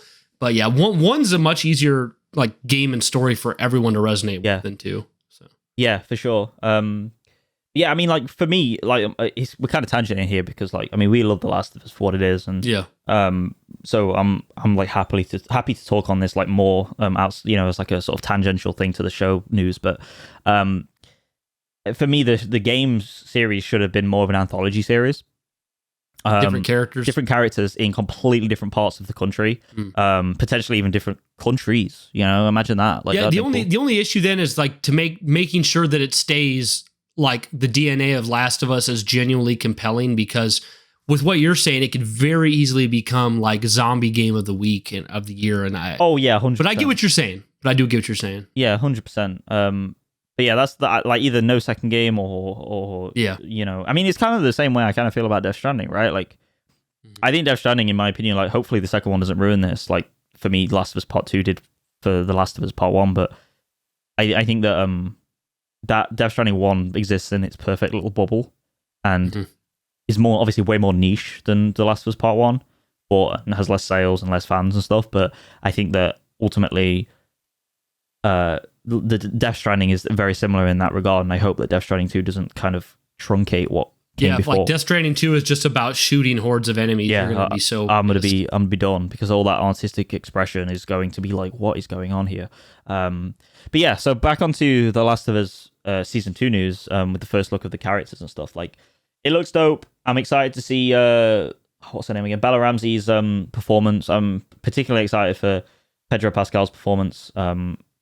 In what little there is of it. I'm actually really excited to see Caitlin Denver, who was the youngest daughter from the Tim Allen TV sitcom Last Man Standing. She plays Abby. Okay. So, yeah. Is she yoked? Is she jacked? She's actually just a very thin little girl. She's an adult. She's an adult, but she's very small. So my guess is that she will bulk up, but it's not going to be what we saw in the game. It's going to be half that at best. Yeah. So yeah, that'd be cool. I mean, it'd be interesting to, like, here's the thing. Like, let's be honest. This is basically going to be, like, it's all but confirmed that this is going to be part 2. Like, they're adapting the second game. Yeah, it seems because, I mean, Neil Druckmann has gone on Twitter when The Last of Us Season 1, God, there's so many 1s and 2s and stuff. But when Season 1 came out and, like, people were asking him about, like, on Twitter, like, are you going to adapt the second one? Are you going to change anything? He basically was like, no, suck it up. And here's the thing, like, even though I don't like part 2 at all, aside from the gameplay and stuff, I think that I respect that massively. You know, he's not... Yeah, because this is the thing, right? This is one thing, again, like, I'm comparing it to Death Stranding and stuff, but, like, Kojima has been known to, like, kind of backtrack in many ways, or, like, appease the fan base in ways that, in my opinion, he should have never have done, because people don't understand what he was trying to do and his intention. And I'm glad that Neil Druckmann, despite my issues with his narrative in the second game, he's being consistent. And there's something respectable about it. I mean, that's an auteur right there, you know? So, bring it on. Absolutely. I'll watch it. I'm excited to, like, I watched season 1 with my dad. And obviously I knew everything that was going to go on, or mostly everything. Obviously they changed certain stuff. And I also obviously know what happens to all these characters in season 2. And I'm like there's certain parts where you see certain things and I'm like, my dad's just like, not even, he doesn't know. He does not know what's coming. Like, does he know the meme? Does he know? It's like, he's not ready for this, dude. Like, he's going to see what happens at the start of the season and it's going to be like, oh my God. He's going to be like, oh, because I remember watching watching part 2 and having that happen. And I remember genuinely, like, feeling sick. Like, The Last of Us is one of the few games that, like, sets tone in an immeasurable way. You didn't have the second game spoiled for you before you played it? No. That's wild, dude. Yeah. See, that probably affected why I liked it, because I knew already what was going to happen. Dude, like, I felt like that scene made me feel sick to my stomach. Like, the way it does sound and the way it does, like, camera angles and stuff and the brutality of it. It was almost like watching a friend of yours, too, get tortured and be killed. Yeah, it was butchering. But yeah. Okay, that's season 2 comes out next year on HBO. We'll be looking forward to that. Great show. Mm-hmm. This is from Eurogamer. Helldivers 2, now PlayStation's fastest selling game ever. PS5 passes 59 million consoles sold, though Sony forecasts slower year ahead. The hugely popular Helldivers 2 has sold 12 million copies on PC and PlayStation 5, enough to become Sony's fastest selling PlayStation game of all time. Thanks in large part to its wild success on Steam, the PlayStation published breakout hit shifted around 1 million more than the previous record holder, 2022's God of War Ragnarok.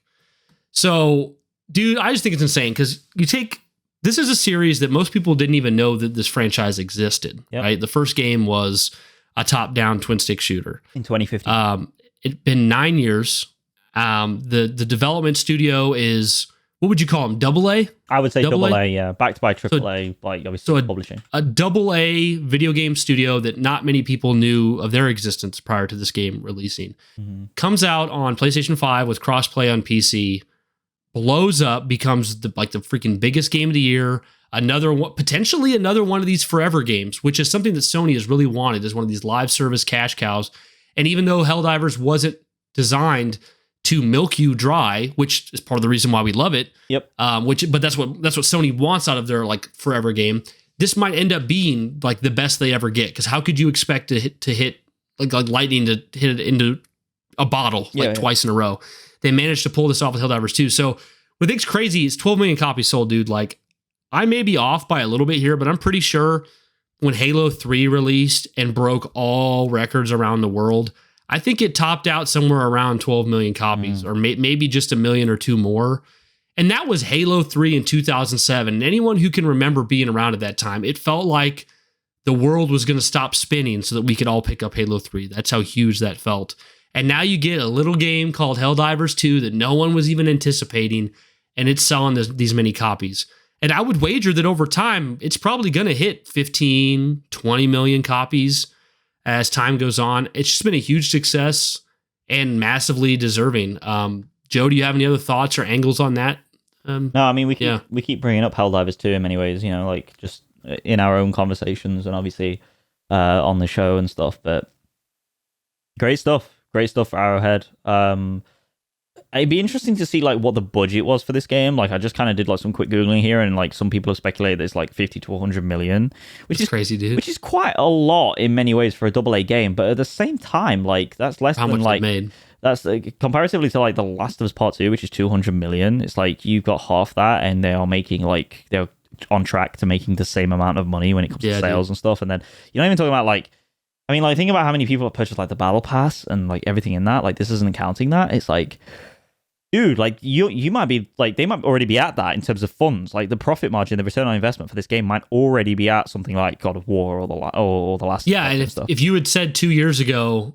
Of course, Joe would be the last person to say this because Ragnarok's one of his favorite games ever. But if Joe had said to me 2 years ago, "Hey Brian, the sequel to Helldivers in 2 years is going to sell more copies than God of War Ragnarok," like, no way, dude, you're wrong. That's just a dumb statement to make. Yeah, but no, yeah, it absolutely happened. It's wild, and it'd be interesting to see kind of how this is affected.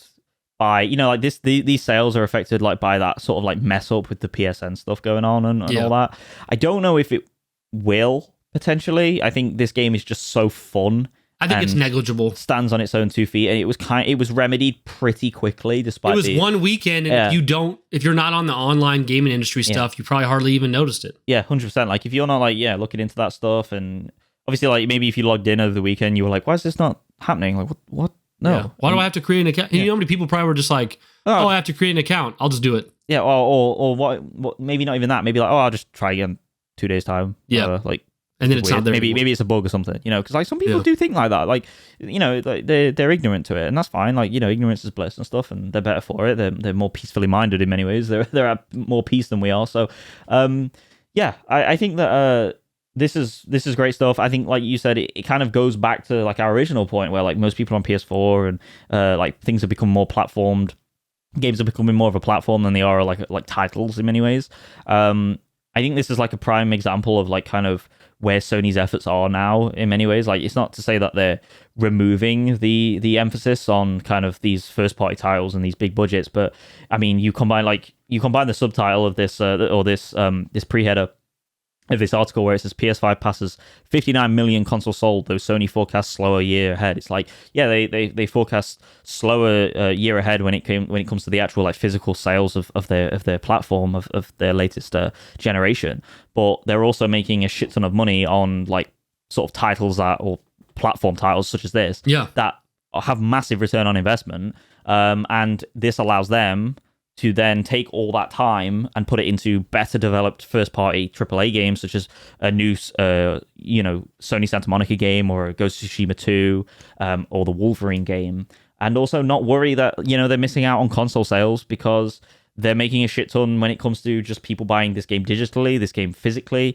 and this game's sort of microtransactions. So they stand to gain in this. This is their year of like sort of transitional period in terms of the leadership in many ways. They're getting that nailed down right now with Herman Hulst, and the other guy, the other CEO of platformization, and they are they're just kind of like packing a mag. The way I see it right now is like when you play Tarkov, for instance, right? You have your battles, but then you'll like kind of stop around corners and hunker down with you guys, and like everyone will like kind of put bullets in their mag like for the next battle, just in case. Prep, get ready. This is them. They're getting ready for their next engagement, and I feel like this is what's happening with what PlayStation are doing, and Helldivers, in many ways, is going to potentially be the blueprint of them going forward, of blending what Jim Ryan wanted with a ridiculous amount of live service titles with the more archaic stuff of yesteryear, but also their big blockbuster AAA releases. So yeah, it's interesting how like obviously Sony sells a ton of consoles, and like that is something that's very important to their business strategy, but like it's crazy how much the platform itself is becoming less emphasized and less important, because right now you're looking at PS4 games, PS4s selling games, or people playing forever games on PS4s and buying microtransactions, live service stuff. Then you see those same people doing it on PC with PC releases of Sony games or Helldivers 2, and then on PS5 itself. So it's more about how can we bring more money into this ecosystem even more than it is get people to buy the next console. Yeah. And this is the thing, like, not to go on about Xbox again, because we talk about them a lot in reference to PlayStation because they're seriously shaking up the industry. But honestly, like, Microsoft will be looking at this with like focused in eagle eye, and being like, well, obviously PlayStation are kind of having a sort of gap year in many ways, a leap year.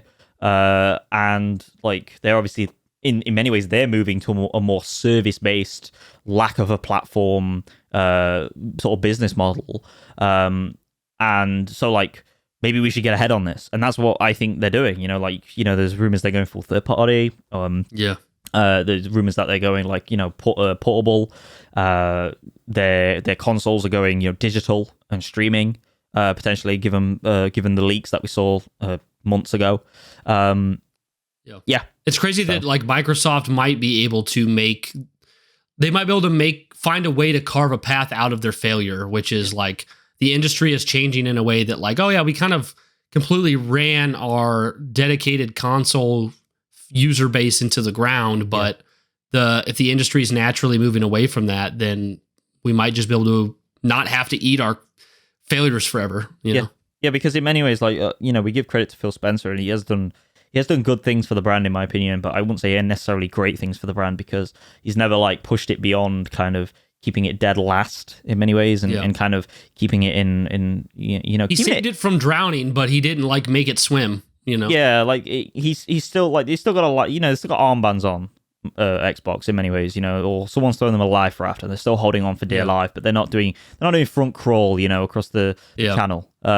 So I think that's the step forward in many ways for Microsoft. I think this is the turning point where they go, right, well, maybe this is what we need to do, because there's just no other option. And I think they might be able to, out of their flames and their burnt cities and their crumbled structures, they might be able to salvage civilization. So, but yeah, for PlayStation, this is great. I love it. And hopefully it brings a lot of money into the ecosystem so that gets divvied around. So yeah. Absolutely. Okay, Joe, I'm going to take this next story and I'll combine it with, just because I'm going to skip over one story because both this one and one after is both Square Enix related. So I'll go through both of these. This comes from Takashi Makazuki on Twitter. Yep. Square Enix said, Final Fantasy 16 sales fell short of expectations. Initial momentum was in line with expectations, meaning the game sold well in the beginning, but the games failed to reach the forward momentum goal, and it slowed. So it's not selling as much now at this long tail as they had hoped. Yep. Final Fantasy VII Rebirth sales fell short of expectations. Even the initial momentum didn't reach the internal target, so didn't do as well at the beginning as they hoped. Foam Stars, that was the bubble game that was like Splatoon, fell short of expectations. Initial momentum didn't reach an internal target. No sales numbers to share. The company remains confident that Final Fantasy 16 can achieve its goal over the original 18-month sales plan. Also, sales of Rebirth and Foam Stars aren't actually that bad. They just don't want to report them. They're underwhelming. Reorganized the development team into 5 console teams, 1 smartphone game team. They say they have relied too much on an individual's creativity, will promote sharing, game making, how to among teams, and will seek best balance of individual creativity and organizational discipline. They also said that Dragon Quest XII remains in development. sell shares. The shares fell heavily. Stocks fell to the day's trading limit. Concerns are pipelines have become too empty. No big titles that can lift up the company's top line over the next couple of years. So that's to say, disappointing. No, well, not necessarily disappointing, but not meeting expectations for the sales of their biggest games, reported by Square Enix. And then going over to this other article, this is from Game Informer. Square Enix will aggressively pursue multi-platform strategy in company reboot. Square Enix is rebooting itself aggressively, pursuing a multi-platform strategy that includes PlayStation, Xbox, Nintendo, and PC in the process. This comes from the company's latest financial earnings report, which details Square Enix's 3-year reboot plan for the long-term growth. Within the 3-year reboot plan, Square Enix lists 4 pillars. Number 1, enhance productivity by optimizing the development footprint in the digital entertainment segment. Number 2, diversify earning opportunities by strengthening customer contact points. Number 3, roll out initiatives to create additional foundational stability. Number 4, strike a balance between shareholder return and growth investment when allocating capital. As a part of this plan, Square Enix will aggressively pursue a multi-platform strategy that includes Nintendo platforms, PlayStation, Xbox, and PCs, especially in regards to major franchises and AAA titles, including catalog titles. It will build an environment where more customers can enjoy these titles. It continues, possibly alluding to multiple multi-platform releases for future Final Fantasy games and more. So, Joe, I mean, a lot to say here about this. I'm interested what you think, because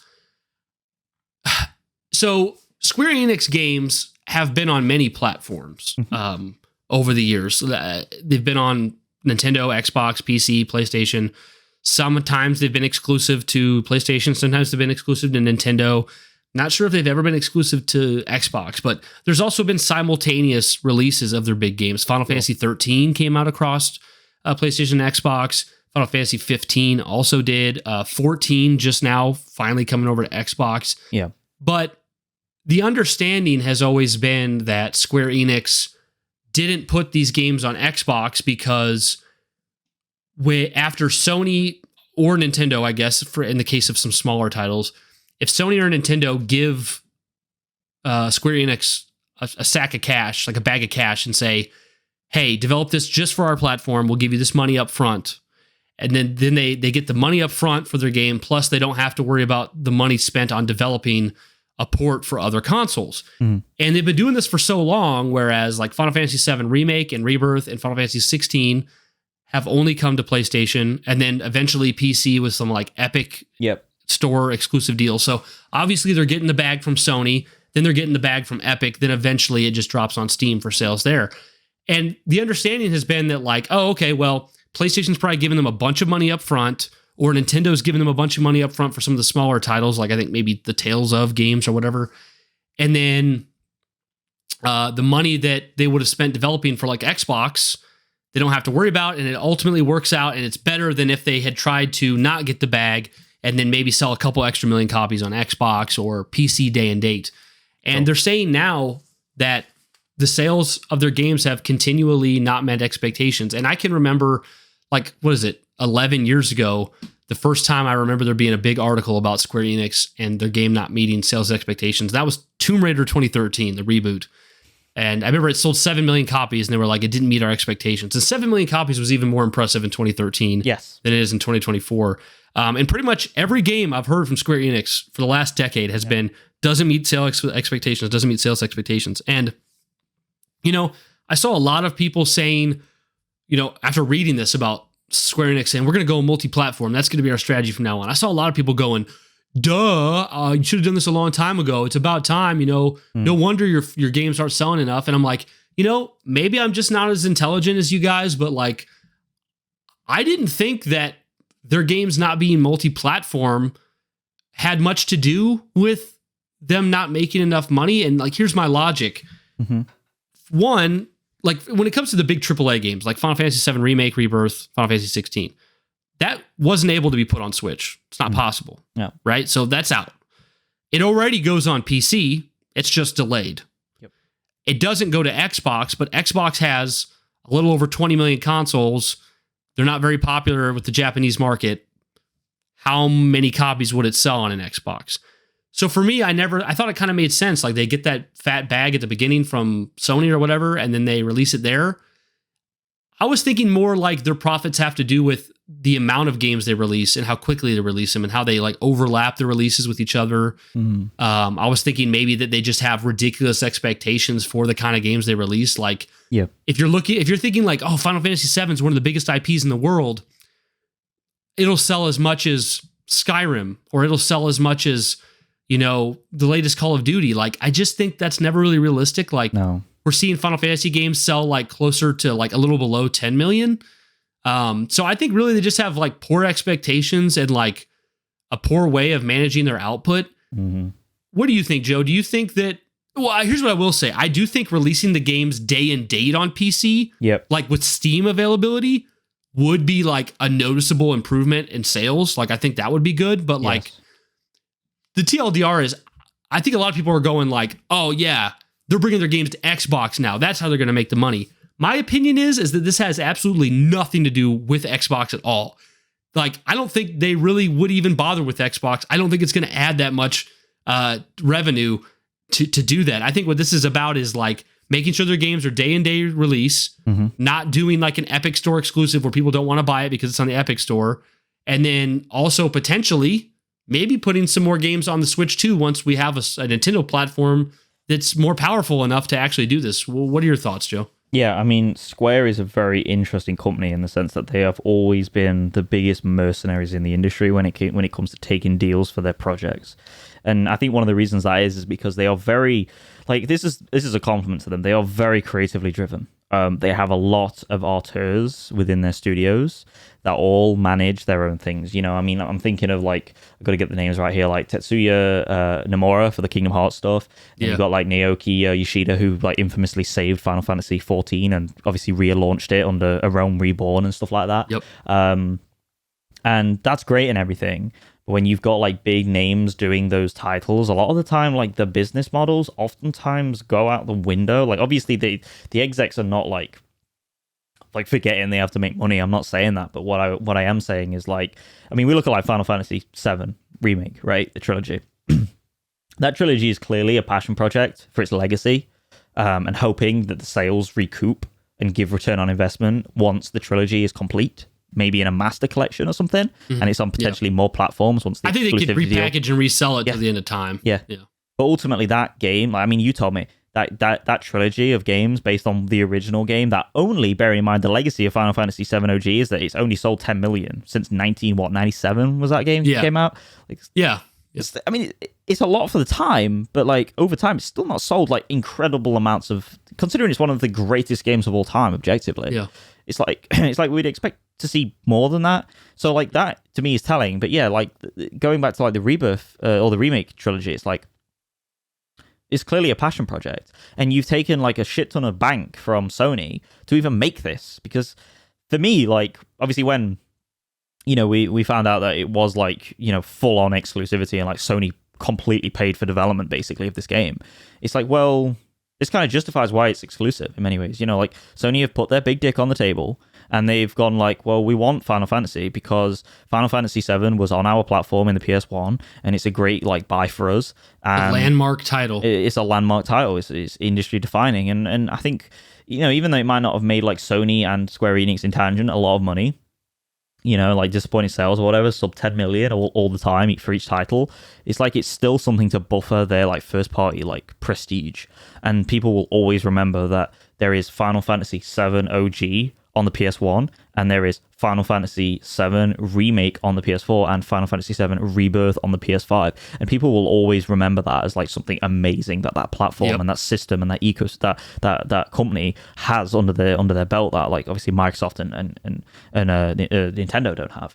But yeah, it's weird, right? Because like for me, the way I look at that article from Game Informer, when you look at that image and you see like how they're divvying up their studios and stuff, it looks like it's more in line with kind of what we expect from a traditional publisher, in the sense that it's not so heavily reliant on these auteurs that are kind of leading these projects that, while successful, are maybe placed too much emphasis on. Like Kingdom Hearts 3 with its like overbearing narrative potentially is like, pushing people away from getting into the series.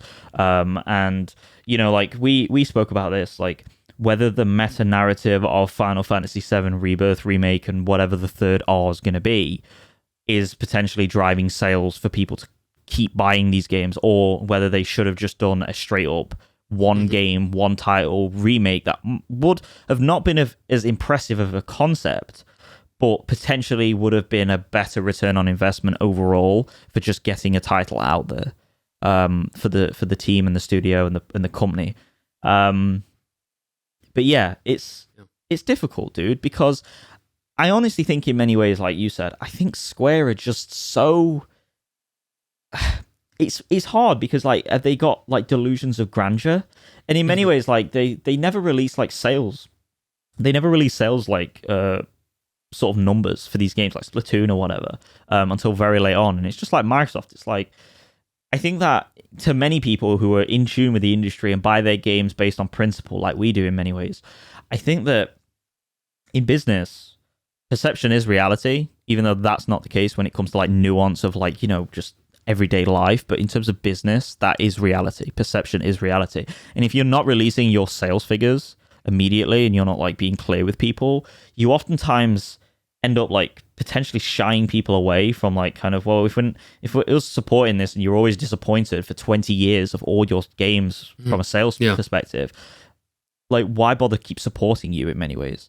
And that's, like, the way I see it, you know, as, like, a casual fan of, like, what Square does, because I don't play Dragon Quest, I don't really play Final Fantasy, you know, I don't play Kingdom Hearts that often, you know, I play 1 and 2, but to me, it screams a lack of confidence in your products, and that's really off-putting to me personally. As someone who is, in many ways, I am in the minority when it comes to, and I fully accept this, I am in the minority as to how much I sort of go into the weeds, get into the weeds of what's going on, you know. So yeah, I think it's weird. It's just weird, dude. Square's weird. Yeah, I mean, I think that they I don't think they have a lack of confidence. I think they have a lot of confidence in their titles, you know, because I think it's just that their expectations are way too high, right? Because everything they put out sells millions of copies. Well, not everything, but a lot of the big things they put out that people want to succeed sells millions of copies and gets great scores, right? But that's just not...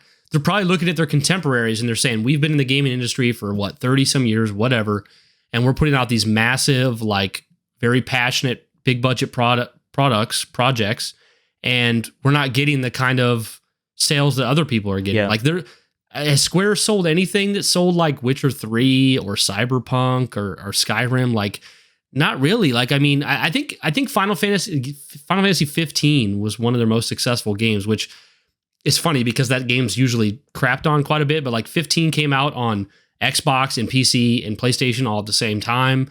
I think PC actually came later, but they came to all Xbox and PlayStation at the same time. Yeah. And it was like this really hyped up game that, like, had been in development for like 10 years and people wanted to buy it and play it, and it sold a ton. And, like, I think they were happy with the sales of that game.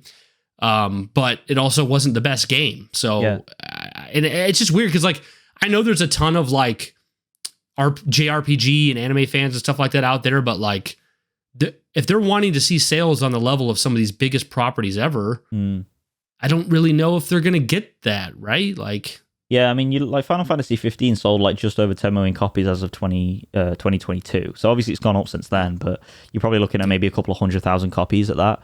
And if that's, like, their most multi-platform kind of out there, and, like, in many ways, like that game appeals to, like, kind of the westernized audience of kind of, like, your open world Ubisoft stuff, you know? I know, like, Wes loves it from the community, like, he loves the soundtrack and everything. So I like it too, but I mean, it's got a lot of problems. Yeah. I just think it's weird because, like, they have confidence. Like, I'm coming over to your board, like, your side of the board here, but I think in many ways it's almost like they don't understand their products. It's weird. Like, from they understand it from, like, a creative sense, but from a business sense, they're baffled when their JRPGs don't sell well.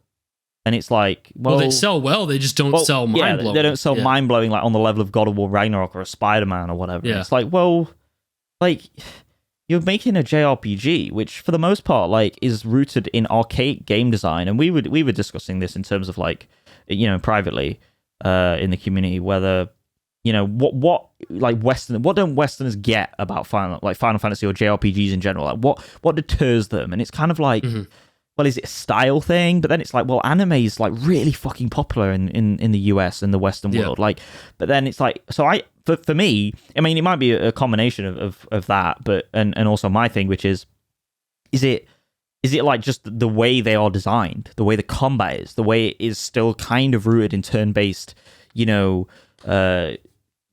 sort of strategy, tactics. Like, is that something that puts people off? And is that is that something that potentially damages sales? I think another thing, really, I could be wrong, but I feel like there's got to be something to this. But like the fact that it's like 15, 16, 14, like the number before I met Erica, which was only 5 years ago, I was still under the impression that I had to play 14 Final Fantasies to get to 15. Like I didn't understand the concept of it. And I think for a lot of people, they're like, oh, not only is that like, for like a lot of people in the US anyways, it's like, oh, that's a lot of like Japanese kind of weeboo type stuff going on over there.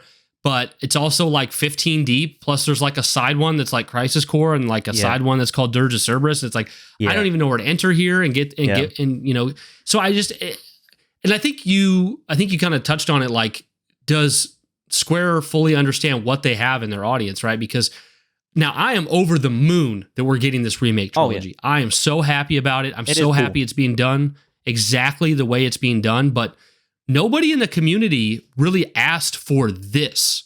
What everyone asked for was a remake of Final Fantasy VII, and what they asked for was one game that was a straight remake. And instead they said, okay, this is going to be a 10 to 15 year project, a trilogy set of 3 games with some interim DLCs that splits the game up. It's in the highest fidelity, like it's so ambitious, and we're going to change the story up, and we're going to add in these new details.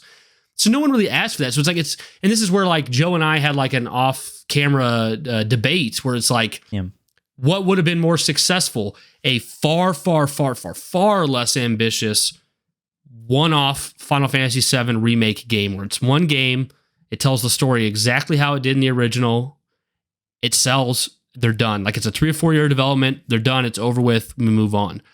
Or what they're doing now, which is split it into 3 games, longer development, but more marketing, more anticipation, selling the first third of the game, selling the second third of the game, selling the third, then repackaging it together as a trilogy, selling that, then selling the PS6 edition, which is the trilogy with extra 4K enhancements and extra ray tracing, and then doing like maybe in the future there's another edition that includes some special feature, and like just I don't know which ones, like because like on one hand like I could see maybe the profit, maybe there's more profit to be made the route they're taking now, but it's like, okay, if this 15-year 20-year strategy of the remake trilogy profits them $500,000 and a 4-year straight up one-off remake profited them $200,000.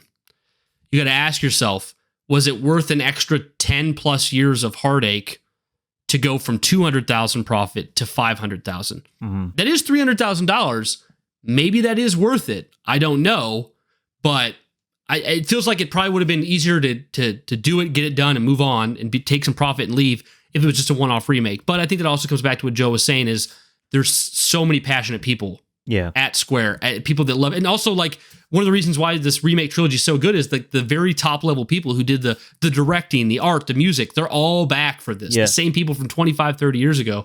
And I think there's so much passion there to do something really special. And I think them being creators, they don't want to just do the same thing again. So I think there is a mix of like false expectations and like people within the company passionately wanting to do a project, which might not be the most profitable thing that could be done. So and I also think like it kind of in many ways worries me for Square, because I know how much they're a mercenary in this industry, and I know how, like, judging by things that have gone on in the past when it comes to these studio like restructurings and potential failures, if this fails, this restructuring, and they don't start seeing like big money coming in, they might start to look at like getting acquired by a PlayStation, by a Microsoft. Like, I don't necessarily think it will happen, but like every time this happens, it's like it's kind of like a last ditch effort to kind of like consolidate. Well, they really have two. Well, I think you're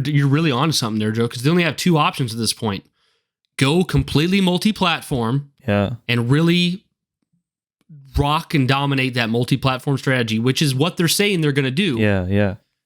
But if that doesn't work for them, next comes being acquired. Yeah, and this comes back to like when they talk about this multi-platform strategy, a lot of people instantly go, well, because obviously they're on PlayStation now, the thing they're thinking about Square is obviously going to Xbox, and it's like, well, not necessarily. They're trying to obviously bring it potentially more so to Nintendo, you know, as that's where their history was prior to Sony in many ways.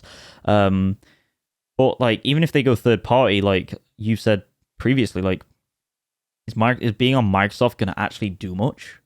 Because we spoke about this in the Discord community as well. So like, I mean, we're talking about this right now. If you haven't joined the Discord, make sure you have, because like we talk about this shit all the time, and get involved with these conversations. But we'd like, love to have you there. Yeah, but like Wes and Brian was going back and forth mainly, and I was kind of more watching the conversation on like Microsoft really aren't a factor in PlayStation in Japan. Slash those Asian countries. They use their Xbox consoles for doorstops over there. Yeah. so it's like, it's more like, yeah, it's going multi-platform, but this is to me like a pivot to Nintendo. They're seeing the sales of the Switch. They're seeing the fact that the Switch 2 is coming out, you know, this year potentially, slash maybe next year, but probably mostly this year, the end of this year. And like, you know, I think. I don't know, it's weird because Square just worries me, dude. Because if they're not a creatively driven company, what are they, like, fundamentally?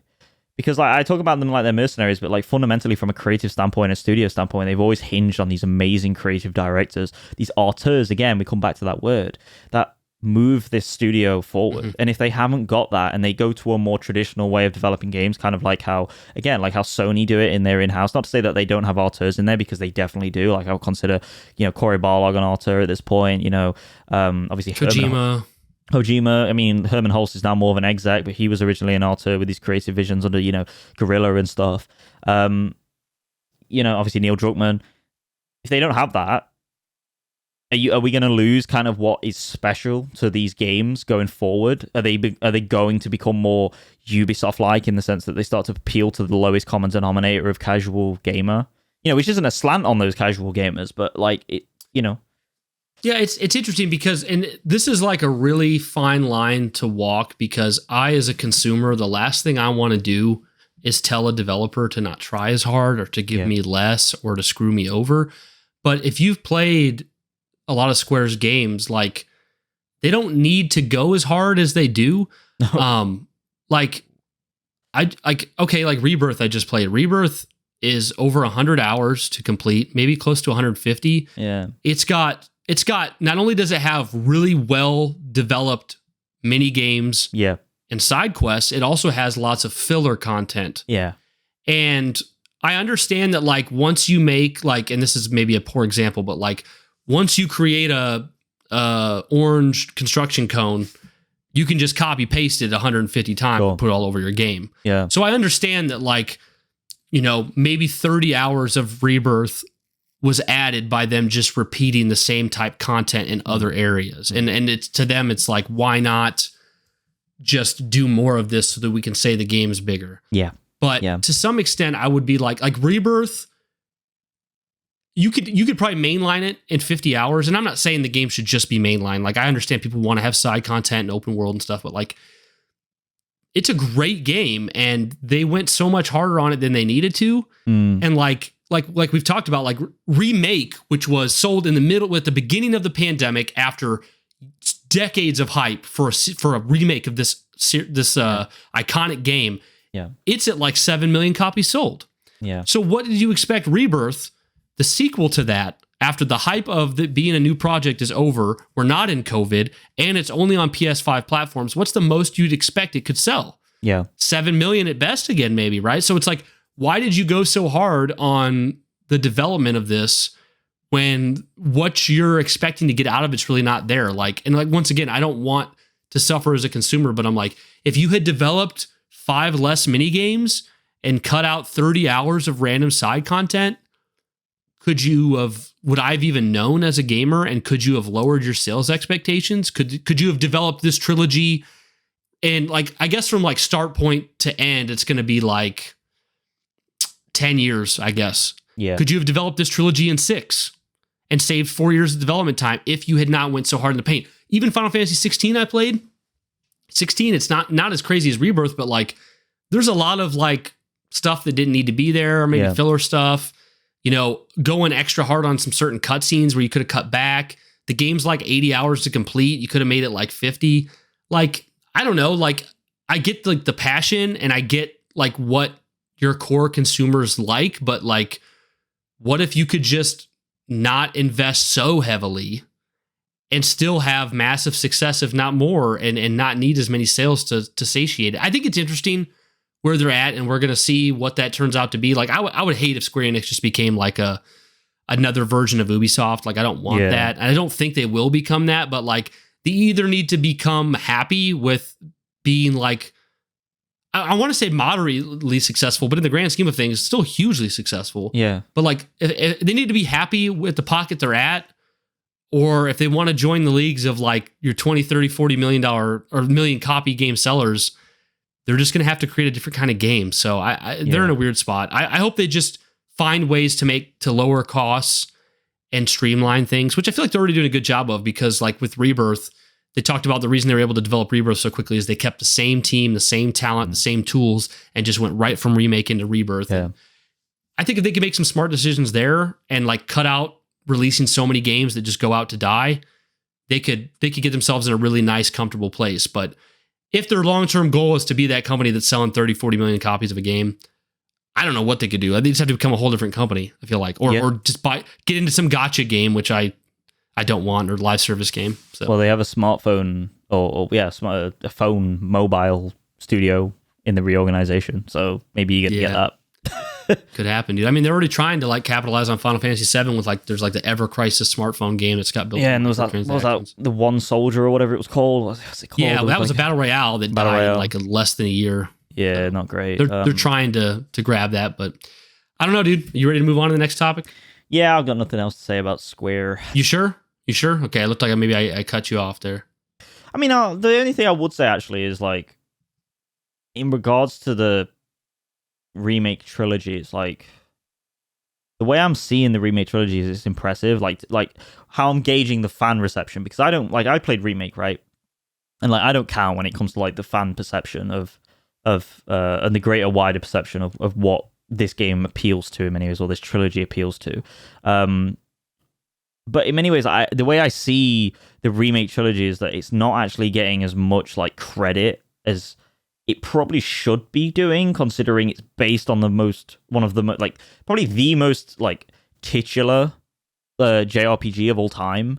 Yeah. And one of the most, like I said earlier, one of the most objectively perfect video games ever made, or whatever. Or well-designed video games, however you want to phrase it. And it's weird to me that like it's not like it's popping. Don't get me wrong, like it's doing well, but no more than like it's weird. Like I feel like the Resident Evil 4 remake got more like blow than Rebirth and stuff like that. And it sold better, I think. It sold better, and like obviously, you're comparing apples and oranges in many ways in this. It's also multi-platform, which it's also multi-platform, but like it's just weird.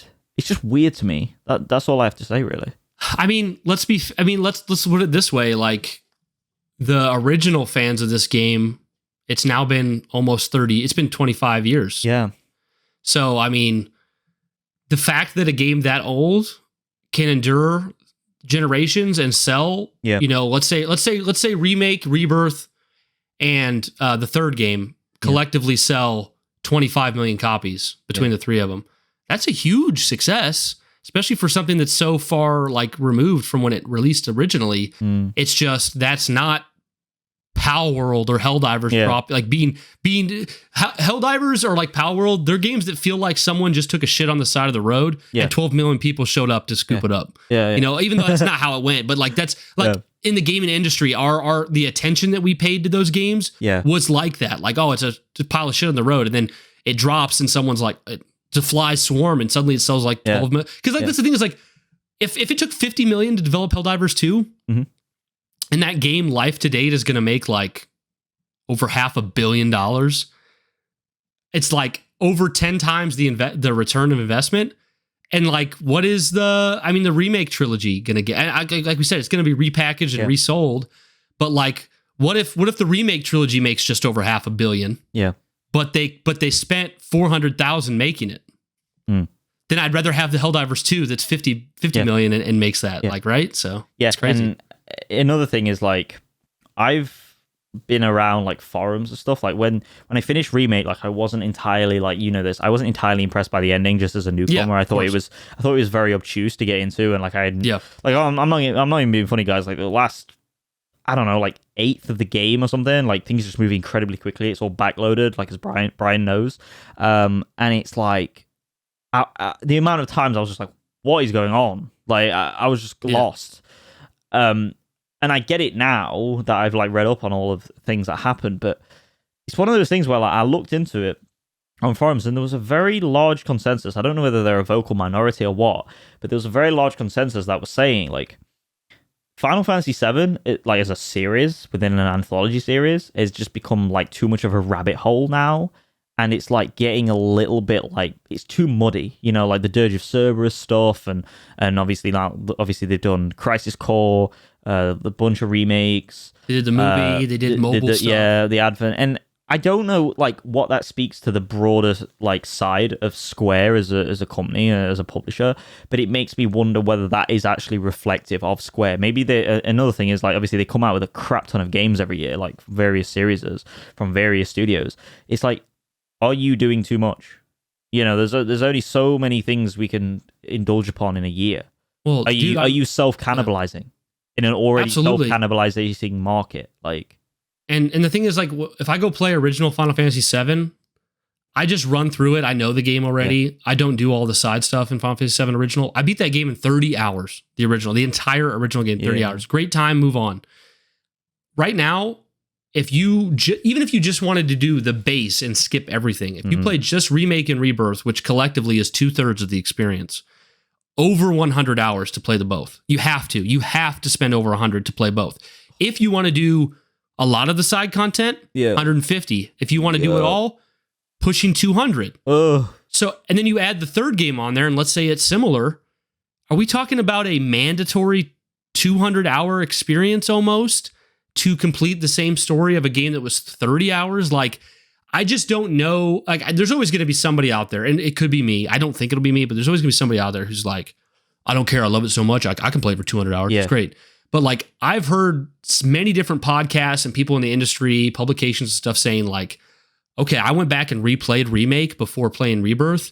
And man, by the time I got into Rebirth, like, I got to get away from Final Fantasy VII. Like, I love this to pieces, but like, I just spent 150, 200 hours with this, and that's too much of a good thing, Imagine when it's like 10 years removed from the Remake trilogy, and it's like, I'm gonna go replay the Remake trilogy again, and you sit down and you begin your 200-hour endeavor. Yeah, oof. I mean, you was considering doing a 7 remake playthrough prior to Rebirth, luckily, and you didn't. You was like, no, because I'm gonna burn myself out, right? Like, I made the right decision. There you go. And like this is another thing, like. This is another point of like Square and like their business models and what they put into their games. It's like gamers are becoming more and more wanting just very tight-knit, well-paced experiences. Concise. That are, like there's always a conversation going around the industry, like all the time, like how long is your preferred video game? Like 10 hours, 20 hours, 30 hours, 40 hours onwards.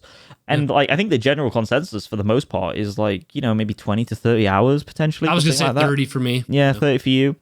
I would say 30 for me, but like obviously you get people that drop down into the 20s and stuff. I mean, 20 is probably safer. Yeah. But at that point, I'm like, there's games like original Final Fantasy VII, God of War Ragnarok that can't even really fit into the 20. No. And I think that like, so like for Square to release like this big open second part of a game that was 30 hours in general, that's, now the second part of that is like fucking 100 hours if you want to do everything or whatever. It's like, are you reading this industry very well, dude? Because like, in many ways, like it's almost like just like Fallout, not nowhere near as bad, just like Bethesda, but nowhere near as bad. Like these games, in some way, are developed in some form of vacuum to me. Mm-hmm.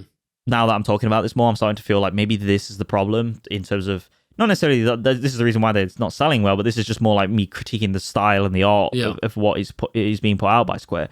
But it is making me question, like, are they reading the room when it comes to this? Or are they just throwing their shit at the wall and hoping it'll stick and then wondering why it's not sticking because, you know, it's just not. It's like, well, it's like, I don't think, because too, like, imagine someone on the outside, like, the Final Fantasy series, if you haven't played it, like, there's all these different numbers, like 7, 8, 14, 15. That's me. And then you get to Final Fantasy 7, you're like, okay, well, the new one they're releasing is called Final Fantasy 7 Remake. Okay. Yeah. Is that a spin-off? Okay, it sounds like it's a remake of the original game. Then it's like, no, it's actually 1/3 of the original game. And then Rebirth comes out. Then Rebirth comes out, and it's like, well, okay, well, what was Remake? Oh, that wasn't the whole game? Okay, Rebirth, what is that? Oh, it's the second third of this series, which is really just a, like, because, like, for all intents and purposes, like, development team-wise, this is a mainline Final Fantasy. Yes. But you wouldn't really know that as a consumer. And I think you can see that in how 16's, I believe 16's selling better than the remake series, because it's, at least that's more straightforward. It's like, well, if I didn't play the original 7, do I really need to play these spin-off series? Is what it might feel like. Yeah. So. And like, we're not, let's end it on this, or like, you know, I'll end my point on this is, my thing with remake when I experienced it is I honestly wish I kind of played OG first now than I did remake, because while remake onboarded me in the first, like I said, 7/8 of this game, that last eighth for me personally as a newcomer soured the experience so hard, dude, like so fucking hard. And because I knew that this game wasn't even like really touching upon half the crap, like 3/4 of the crap that's in the original game, it's almost like, and I also, for the things that it was talking about and like touching on with like the Advent Children and stuff like that and Sephiroth and all that stuff and the meta narrative, that stuff like doesn't even hit because I haven't played the OG. So it's like, what's the point? It's that, but it's also like an anti-marketing thing for me where it's like, well, I have Rebirth behind me. Like I bought it because I could get it on deal. Like I got a deal on it on pre-order.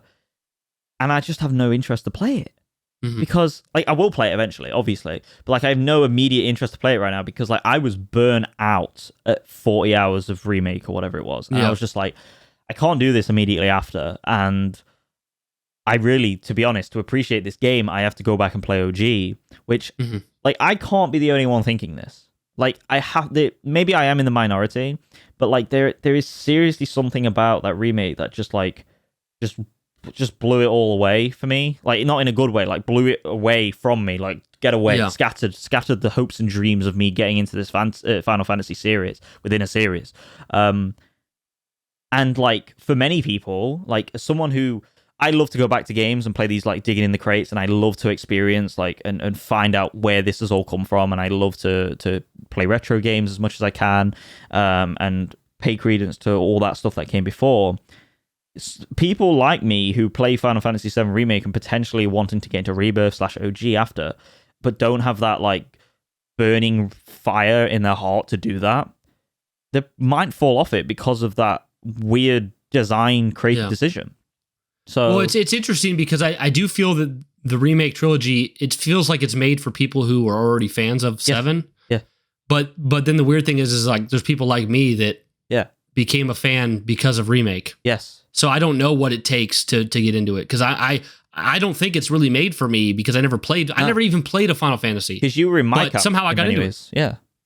Yeah. So I don't know what it is. It's weird. They get a lot to figure out at Square. A lot to figure out. We went really long on that, but it's great. Like, it's a great conversation. I really enjoyed it. Yeah. This comes from Jason Schreier. And this was breaking when I pulled it up. It's been days now, of course. Sony Interactive Entertainment, PlayStation, will replace former boss Jim Ryan with 2 new CEOs. Herman Holst, CEO of Studios, and Hidetaki Nishino, CEO of Platforms, both reporting to Chairman Hiroki Totoki, company says, effective June 1st. So this is really interesting, because my guess, if we had done a guess on the show last week, I would have guessed Herman Holst. Like, I actually would have guessed that. Yeah. So I would have been right.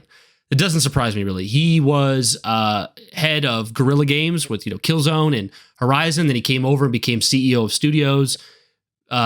Great guy doing great work. Everyone seems to love him. Him being put in this position makes a lot of sense. I didn't expect that he would share it with someone else, which is Hidetaki Nishino, who I didn't really know, and I don't believe Joe did either. I pulled up this other brief snippet that says Nishino is currently SVP of the Platform Experience Group and leads the team responsible for developing the experiences and technology within PlayStation products and services. Yep. In his new capacity as CEO of the Platform Business Group, Nishino will continue to be responsible for technology, products, services, and platform experience. He will also oversee third-party publisher and developer relations and commercial operations, including sales and marketing of hardware, services, and peripherals. So I am of two minds of this, Joe. Mm-hmm. My first thought immediately is, do you want two cooks in the kitchen? And I'm like, I don't know if that's a good idea. But then my immediate second thought, after I've thought it through more, is Herman Hulst seems to understand gaming, understand the kind of games gamers want to play, what they're looking for in the platform. Awesome. He takes care of that. Then you have Hideaki Nishino, who seems like he's going to be taking care of like the platforms, the hardware, the services. And if these two guys can like work together, but also stay in their lanes of like managing what the gamer wants and what the gamer experience is, but also managing how services should flow and platforms should work with things. These two could be an unstoppable team to just carry forth PlayStation into another era of greatness. So it seems like a really smart idea to me. Honestly, probably smart, because I think the only thing that I would have said against just it being just Herman Hulst is like, of course, I'm not going to pretend I know everything about Herman Hulst, but like I would have said, oh, that dude seems more like he's like super gaming centric than he is like full company. Yep. So this, even though I would have guessed him alone, like this makes full sense that them two as a team could really tackle it all. So, and I'm not saying Jim Ryan's awful or the worst thing in the world, no, but I feel like this will be a much more of an award-winning team than Jim Ryan. And I am looking forward to these guys leading PlayStation. We really won't see exactly what comes from their leadership for a couple of years. But yeah, I think it's awesome. What about you, Joe? Yeah, I mean, this the fact that Herman Hulst is now this is the thing. This is the weird thing about this, right? Herman Hulst being CEO of studios and Hideaki Nishino being CEO of platforms, in many ways, like they already were that. Herman Hulst was head of studio, and Hideaki Nishino, to get his like official title here, was senior vice president, platform experience, Sony Interactive Entertainment. It's the same job.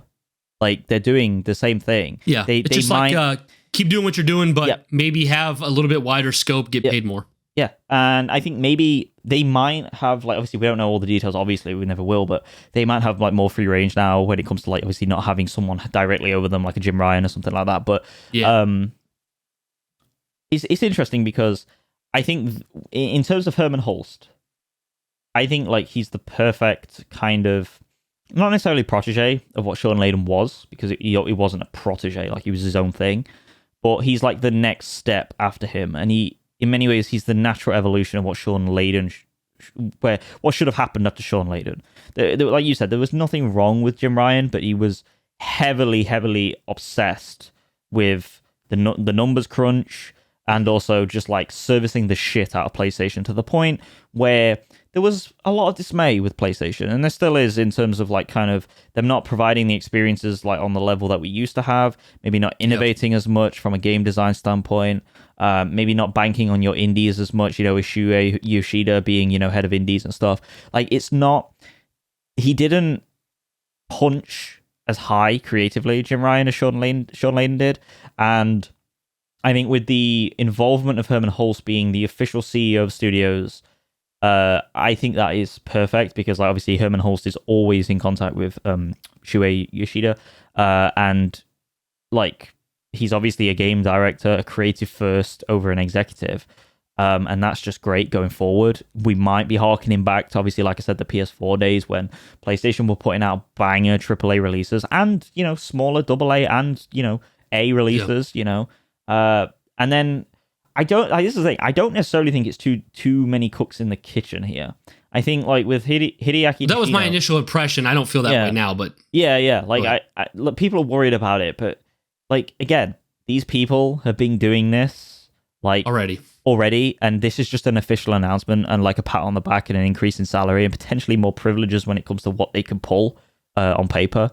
But like Hideaki Nishino, he seems to be doing well with the platform side of things, like with the way like the service is going. Obviously he'd have signed off on like the idea of like having a reboot of play PS Plus, with the 3 tiers, extra, essential, extra, and premium. Obviously there's things to improve in those tiers, in my opinion, but I think that like these two combined is a strong leadership thing, a leadership sort of duo in many ways. And until we start to see the fruits of their labor, just like, Jason Schreier says in these replies, he says, no way to really evaluate until we see their moves come to fruition over the next few months and years. I think he's bang on with that. I don't think we can really say much about it. However, what I will say is that I think the good things that have come out from under Jim Ryan, in many ways, not to like denounce Jim Ryan in what he did, but I think in many ways can be attributed to these two people that flew under the radar in many ways to, from the games like God of War Ragnarok to the, like I said, the platform stuff and the service side of PlayStation improving along, to compete with their competitors. I mean, you're always seeing Herman Hulst visiting Kojima Studios and, Arrowhead and stuff like that. Like he's always on Instagram and all that stuff. So he's a gamer first and foremost. It makes me positive for the future. So harkening this back to like kind of Jim Ryan was always like a weird character to me because he was kind of, he was purely businessman. And obviously you had this kind of, he was very much like the complete other end of the spectrum to like a Phil Spencer, whereas like he got things done from a, from just like a business side of things. But if you like see him and you watch him in interviews, he's clearly not a gamer. And like they'd ask him what his favorite game was, and he'd be like, "Oh, well, I'm playing the new Ratchet and Clank Rift Apart and stuff." And the way he held controllers and stuff was just wrong. And it was just like rated E for everyone. Yeah, like it was one of those things where it's like you might as well not bother, dude. Like just bring Herman Hulst out, seriously. So seeing Herman Hulst, that reminds me when Trump was asked what his favorite book was, and he said the Bible, and they said, "What's your favorite book of the Bible?" And he goes, "There's just too many. I couldn't decide." Yeah, but it's like you can't just don't answer, bro. Yeah, just don't bother. So yeah, I think this is great. Too early to tell in terms of whether it's going to be positive, but I think it is. I think this is going to harken back to the days of Sean Layden, and I'm happy. So cool. We'll move forward. This next one, just kind of a little piece of information I think is neat. Continuing on with Sony's PC strategy. This comes from Bill Kuhn on Twitter. Upcoming release. God of War Ragnarok is one of the next PlayStation exclusive titles to be ported on PC. Mm-hmm. Announcement date is imminent. Check all details we know in our latest Deal Labs magazine reports. So this was writing on the wall, right? PC ports from PlayStation are coming right and left. Yep. We're looking at the time right now. We're halfway through 2024. This game released the end of 2022. This adds up. We'll probably get this for PC in the fall. And if I had to guess, as of recording right now, Sunday, May 19th, my guess is that we are going to have a state of play within days, potentially before our next recording. That's my guess. It could be Monday, Tuesday, Wednesday, Thursday. We're going to have a state of play, and one of the things they'll announce there is Ragnarok coming to PC. So not surprising, very exciting. We already have 2018 on there. I think this is great for Sony's PC movement, kind of as we talked about earlier in the show. So what do you think, Joe? Yeah, this is great. I mean, it harkens back to like the Ghost of Tsushima stuff, and obviously we've spoke about this before behind the scenes on the show. But seeing these things, juice the orange, milk the cow, and bring more people into the ecosystem. I mean, God of War Ragnarok is such a special game to me. Like, I can't even put it into words how special that game is. Like, it's. I always say that like it's really strong, it's really hyperbolic, but it's not in the sense that it's not not true. It's like God of War Ragnarok is a game that was written for me. Like its themes and the way it does its characters and the story and the way like just the combat is and everything, but just everything of that game is like bang on. I remember talking to you when it first came out. Like this is like this shot up to like one of the best games ever for you. Like resonated with you and like relational experiences you can relate to and like seeing like Kratos, like I see Kratos as my dad and me as Atreus, and like it's just 1-to-1. just in a fancy setting and obviously on a much grander scale. But it's just, yeah, it's a special game. I'm like excited for people to experience it, just like obviously Ghost of Tsushima Director's Cut. I mean, like the consistency that Enix is releasing these games at is wild, dude. Like, it's really impressive. It's getting faster. I can't imagine the amount of profit that's coming from having them do this, right? Like, it's just, it seems like free money. I know it's not free, but it feels like free money. Yeah, and like because the architecture is like, you know, built on that 86 architecture, like unlike the PS3 was, it's not easy. Obviously, it's a job because obviously you still have problems clearly when it comes to, you know, like Horizon releases as we spoke about earlier, but it's easier than say like obviously bringing a game from the Cell architecture over to an 86 platform. So isn't it just wild that you can be like on a Steam Deck, you can be playing like Half-Life 2, then boot up God of War Ragnarok, then back out and boot up Halo Infinite? Yeah. Like what? Wild, dude. Like Steam just came in, like Steam played in the background for 20 years and they just came in and were like, okay, here's our console. Yeah. You can take it anywhere you want and it plays everyone's games. Dude, Steam are like, I always say this, like PC is such an amazing platform to be on because it's so like libertarian in many ways. Yeah. Like it's power to the people and it's brilliant. Like I love it. Like there's problems with Steam, you know, but it's great. It's awesome. Moving on to this will be really cool for both of us. I think you'll have a lot to say about this, Joe. This comes from WCCFtech.com. Resident Evil remake powered by RE Engine is in the works. Leon Kennedy will be in Resident Evil 9. That's the rumor. So when they say Resident Evil remake powered by RE Engine, what they mean is a remake again of the original Resident Evil with the new RE Engine that they've been using for their other remakes. It was also used for Dragon's Dogma 2. And then the rumor is that Resident Evil 9 will have Leon Kennedy. So moving forward here, a second remake of the original Resident Evil is apparently in the works, according to rumors circulating online. As reported on the Gaming Leaks and Rumors subreddit, Daniel RPK, who proved to be somewhat reliable in the past, revealed on their Patreon that a new remake of the first entry in the survival horror series by Capcom, powered by the RE Engine, is now in development. While Daniel RPK did not reveal any additional information on the new Resident Evil remake, at PRE Atarbia revealed on Twitter that the game will be released in 2026 to celebrate the series' 30th anniversary. Additionally, the user revealed some additional information on the yet-to-be-revealed 9th entry in the series, saying that Leon Kennedy will be the main character in this game's introduction and will be 48 years old, as the game will be set in the summer of 2025. So I just straight up believe all of this for a couple reasons. One, the question of where they went with the remakes now that Resident Evil 4 was done, it was pretty simple, right? It was, there's one of three directions they're going to go. Yep. And one's more likely than the others. They're either going to go forward with Resident Evil 5 because it comes next in the series, but the problem with that is it's still in HD, still very playable on modern consoles. We also talked about there's the societal issues of how, potential issues of how that game, all the zombies were black, even though it took place in Africa. Like that is something that people would want to see changed, but then the game takes place in Africa, and like, would that change upset people who like the original? People who like the original game. So it's like, okay, do we want to mess with that? Especially when it's already playable. Also, Resident Evil 5, while it is a pretty loved game, nowhere near as like Resident Evil 4 or 2. Then you have, they could do why am I losing it? Veronica. What's it called? Code Veronica. Code Veronica. I almost said Operation Veronica. Which was was meant to be Resident Evil 3 before they made Resident Evil 3. Exactly. Yeah.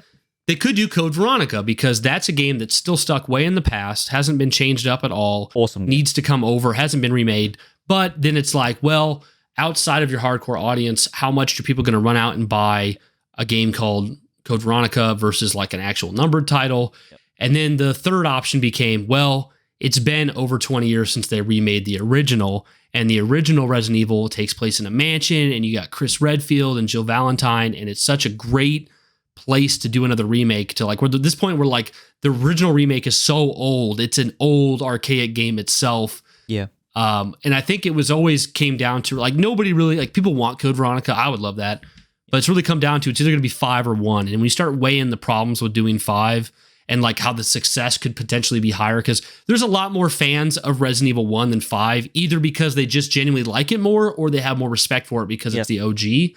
So I think that's absolutely coming. And then when it comes to, Resident Evil 9 is going to have Leon Kennedy, I feel like that's a pretty safe bet as well. they've popularized the character by doing Resident Evil 2 and 4 Remake. And we also haven't had Leon Kennedy in a mainline game since 6, in which he shared the spotlight with basically every other character. So I think both these things are probably true. They're probably coming in time, and get excited, get hyped. I love both of these ideas. Joe, over to you. Yeah, this is dope. I mean, it's kind of weird, like, seeing the fact that Leon Kennedy is going to be, like 48 years old. Like, that's concept's wild to me, because, like, even though he's like a young ladies' man. Yeah, because, like, he is, like, he's older. Obviously, he gets older as you play through the games, but he's pretty he's not getting on, but, like, he's getting on for, like, a man who's running around shooting people and doing crazy Resident Evil 4, he stuff. cannot be past 30. 30 is, like, the max. Maybe younger in 4, I would guess. Yeah, in 6, he's pretty old, right? Like, he's, like, late 30s. I hadn't actually played 6. Yeah. Wow. You didn't play 6? Wow. Well, I mean, everybody hates it, right? You like it? No, you're not missing much. Yeah, I own it. I do own it, but yeah. I mean, you might as well try it, give it a go. Leon's campaign. I mean, I will try it. it's not on my list to do immediately. Yeah, Leon's campaign is like the best. There's like loads of different, like, there's, I don't know how much you know about 6, but there's like multiple different, like, all the characters kind of get their own spotlight. Yeah, it's a bit weird how they went it, because you can't really commit to any characters and like enjoy the journey that much. But Leon's is definitely the best, and then Chris is the worst, I think. But yeah, anyway, so I'm hyped as fuck for this shit, dude. Like, Resident Evil, like, I've just, like, again, we'll get into this when we're talking about what we've been playing in a minute, but I've just finished Separate Ways, and I'm going through it again, and, like, I just love these games, dude. Like, I always remind you of what, like, gaming's supposed to be. Yeah, like, I love my God of War Ragnaroks, I love my Death Strandings, and these very artistic adventures, and I'm not saying those are not, like, what game is supposed to be, or those are not what games are, but there's something about Resident Evil games, for me personally, especially as like a Platinum Hunter, as a bit of a collecty boy, that I just adore about the way they design their campaigns and the way they design their level designs, and how like it's got soft elements of Metroidvanias, but it's also got like the linearity that I just really appreciate, and also the pacing is just beautifully like done every single time. Yeah. So yeah, dude. I mean, I loved Resident Evil 1 back in the day. You know, like it wasn't my first Resident Evil. I think my first Resident Evil was Resident Evil 2. But the thing is, with Resident Evil, like, from what I remember, I played them when I was too young. It's very muddy, but I played 1, 2, and 3 very quickly in succession to each other. So like, I can't remember which was my like entry into this series. I feel like the way I remember it is like I kind of I tasted Resident Evil 1 on the PS1, and I was like, it's good, but like it's still a bit old for me. And then even though like 2 was still on the PS1, it was like, this is much better in terms of the design. They streamlined it a bit. Yeah. So, but yeah, like, they all have like a special place in my heart, especially the original 2, which is on my top 50 games of all time. The only thing that bothers me, which is such a like a OCD thing of mine, is the fact that they started at 2 Remake, then 3, then 4, and then now they're going back to 1. The same way they're doing Metal Gear Solid 3 Remake or Metal Gear Solid Delta, and then they're probably, if that's successful, they're probably going to go back to 1 and 2. It's like, why? Yeah. Same with Silent Hill 2, dude. Like, Bloober Team are not even doing 1. Yeah. Not even doing 1. It's like, what? Why would you do that? I mean, business stance. It's a pitch, right? Which will bring them the most success and profit. They look at the sales and they're like, well, let's do that. Like, Resident Evil 2 sold more than 1, you know, like out the door. So let's. Plus, we already have a 1 remake, and people hold up until I would say that this has gotten watered down over the years, but I would say up until the last 5 years, it felt like it was pretty unanimous. The greatest remake of all time was the original Resident Evil remake, because the original Resident Evil remake is essentially the original game, but better in every way, shape, and form. I know there's nostalgia attached, but really it's the same exact game with a little bit better control. It looks better, and they added in like the fact that zombies can get back up after being killed, which wasn't in the original. So that was understood to be like the pinnacle of how to remake something. But in the last 5 years or so, we've gotten so many remakes, the water's gotten a little muddied. But what they've done now is they've built up the credibility and the excitement with the Resident Evil 2, 3, and 4 remakes that they can go back to 1 and sell gangbusters. Snowball rolling down a hill, really, in this regard, and it's great for them. I mean, dude. I mean, it's crazy, isn't it? Like, I was explaining this to shout out to Tricky in the Discord, again, in the community. Trickster. He didn't understand that there was like, I mean, he's a younger guy, younger than me and you, and he didn't understand that, like, he didn't get the concept that there's been a remaster of a remake. And I was like, on Twitter, I had to like kind of list how it went. So you had 1996, the original. Yeah. And then you had 2002 GameCube remake, which everyone loves, obviously, alongside the original. And then they did a remaster in 2015, I think it was, right? For like multiple of the remake. The remake. And like that's confusing to a lot of people because that normally doesn't happen. Yeah. But yeah, so yeah. And now it's like for this remake, I mean, this is a question that doesn't need to be asked, to be fair, but like for this remake, are they remaking the original or the remake? You know what I mean? Yeah. Like maybe both. I mean, it can be whatever they want it to be, really. But yeah, they'll probably take bits and bobs. I would assume there's no way that this remake doesn't have zombies that can get back up after killing them. I think they're called like Crimson Heads or something. I can't remember the name. Yep, Crimson Heads, I think, yeah. Yeah. So that's got to be there. Yeah, dude. I mean, and also the fact, like, aside from Resident Evil 1 remake, the Resident Evil, is it 9 or whatever? It would be 9 now, wouldn't it? Resident Evil 9? Yeah, 9. Yeah. Yeah, 9. I don't know why I was blanking on that number, but yeah, seeing Leon back is going to be great. You know, I think I like Chris in the remakes, but he's a bit boring comparatively to the... Don't you just want more Ethan Winters? Oh, don't talk to me about Ethan Winters, Brian. He's terrible. I don't... Okay, let me go on a little diatribe here. Like, what is the actual point in Ethan Winters as a character? Because he I would say it's to be you, kind of. Okay, fill your slot. Okay, so here's the thing. So why is he a whingy little bitch? Because it's supposed to be you. That was good. I like that. But like, dude, why?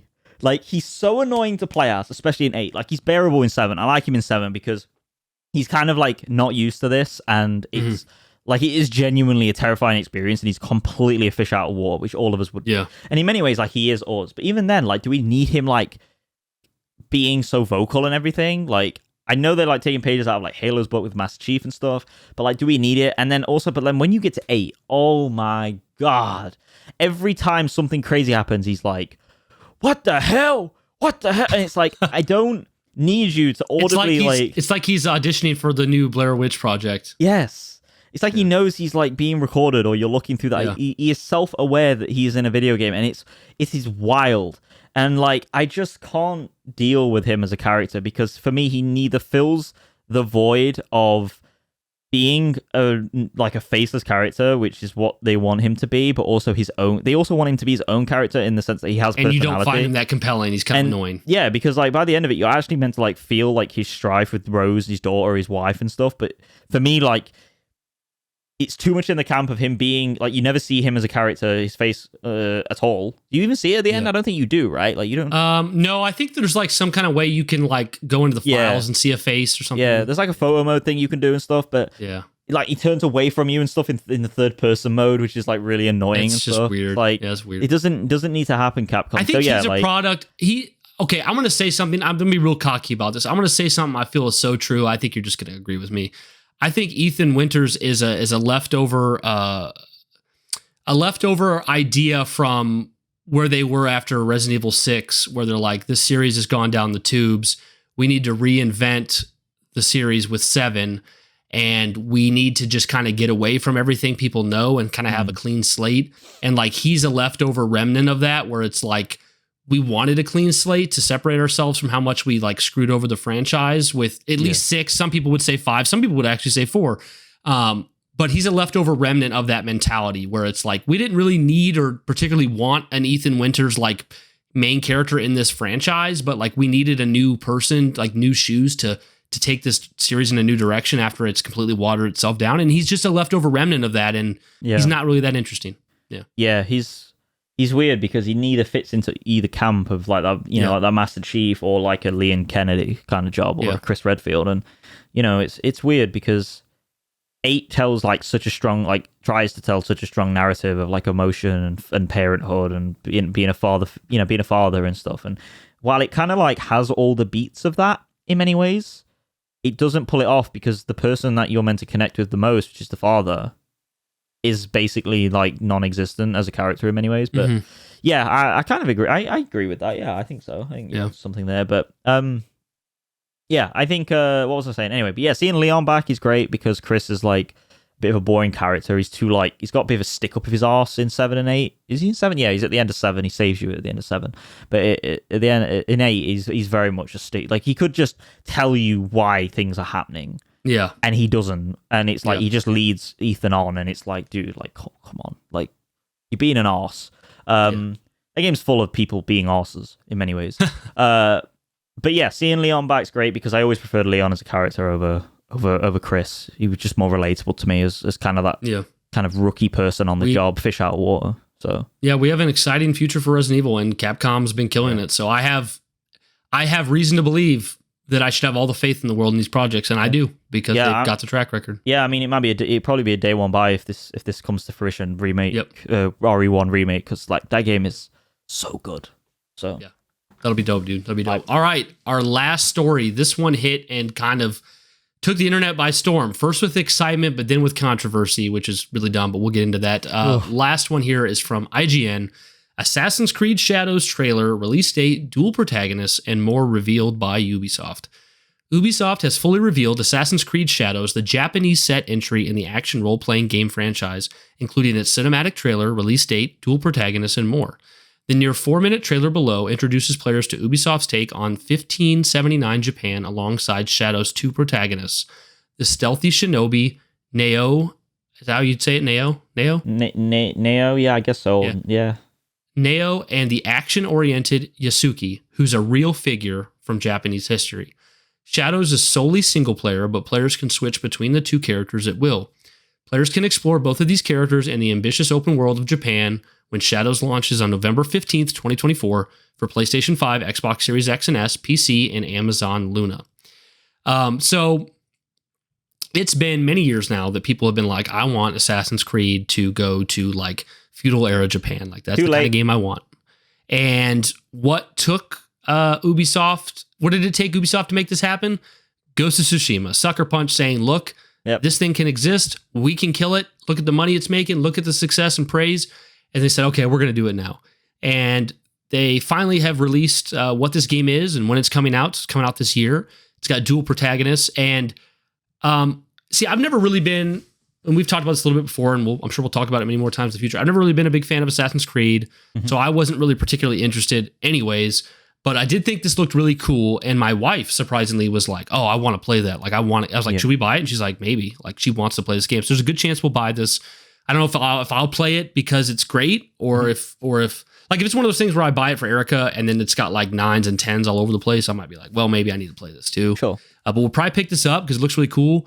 I think it's really neat the way they've decided to separate themselves from Ghost of Tsushima with like the red aesthetic and the dual protagonists and the samurai being like a black guy from his history. Like they've done a lot to separate. Like the identity here looks noticeably different from Ghost of Tsushima, where I could have seen an Assassin's Creed release where it's like, oh, that looks like the Ubisoft Ghost of Tsushima. Even though it's kind of what this still is, but just the way they've marketed it and the idea for it, I think is a little different. So I think it looks really exciting. Like I said, I don't know if I'll play it, but we'll probably pick it up because of my wife. But this could be a great game for Ubisoft and Assassin's Creed fans. Unfortunately, it quickly turned into a lot of anger on Twitter and whatnot because the samurai is black and not Asian, and the shinobi is a woman, and you can't be a man. So for all the white dudes out there, you have to play as either a woman or a black man, and there's no way to play as a white dude. So I guess that upset them. I don't know why, like, especially since the black guy is like, first of all, even if he wasn't based on anyone real, like it's a video game. If you wanted there to be a black samurai, like, okay, like I know whenever like white people play samurai games, they envision themselves as the samurai. And even though the dude's clearly Asian most of the time, right? Like they envision themselves as that way. And my wife always says like when people are being racist, like Asian people are always like the token white people. Like they get to be in the white camp way longer than like the black people do. They don't ever get to be in the white camp. They're just never there. But like the Asians get to until it comes down to like just the white and the Asian people. And then it's like, okay, well, you're Asian. Like it's like, so it's like, it's just very racist and it's like really shitty. This is what it's come down to. Like I'm excited. Like I'm not excited for like Ubisoft products really, but like I'm excited for this idea of this like historic figure who's a black samurai. And then the woman is not a historic figure. She's completely made up for the game, but a female shinobi. Very cool, very awesome. I don't see there being really any real reason why anyone should be upset about this.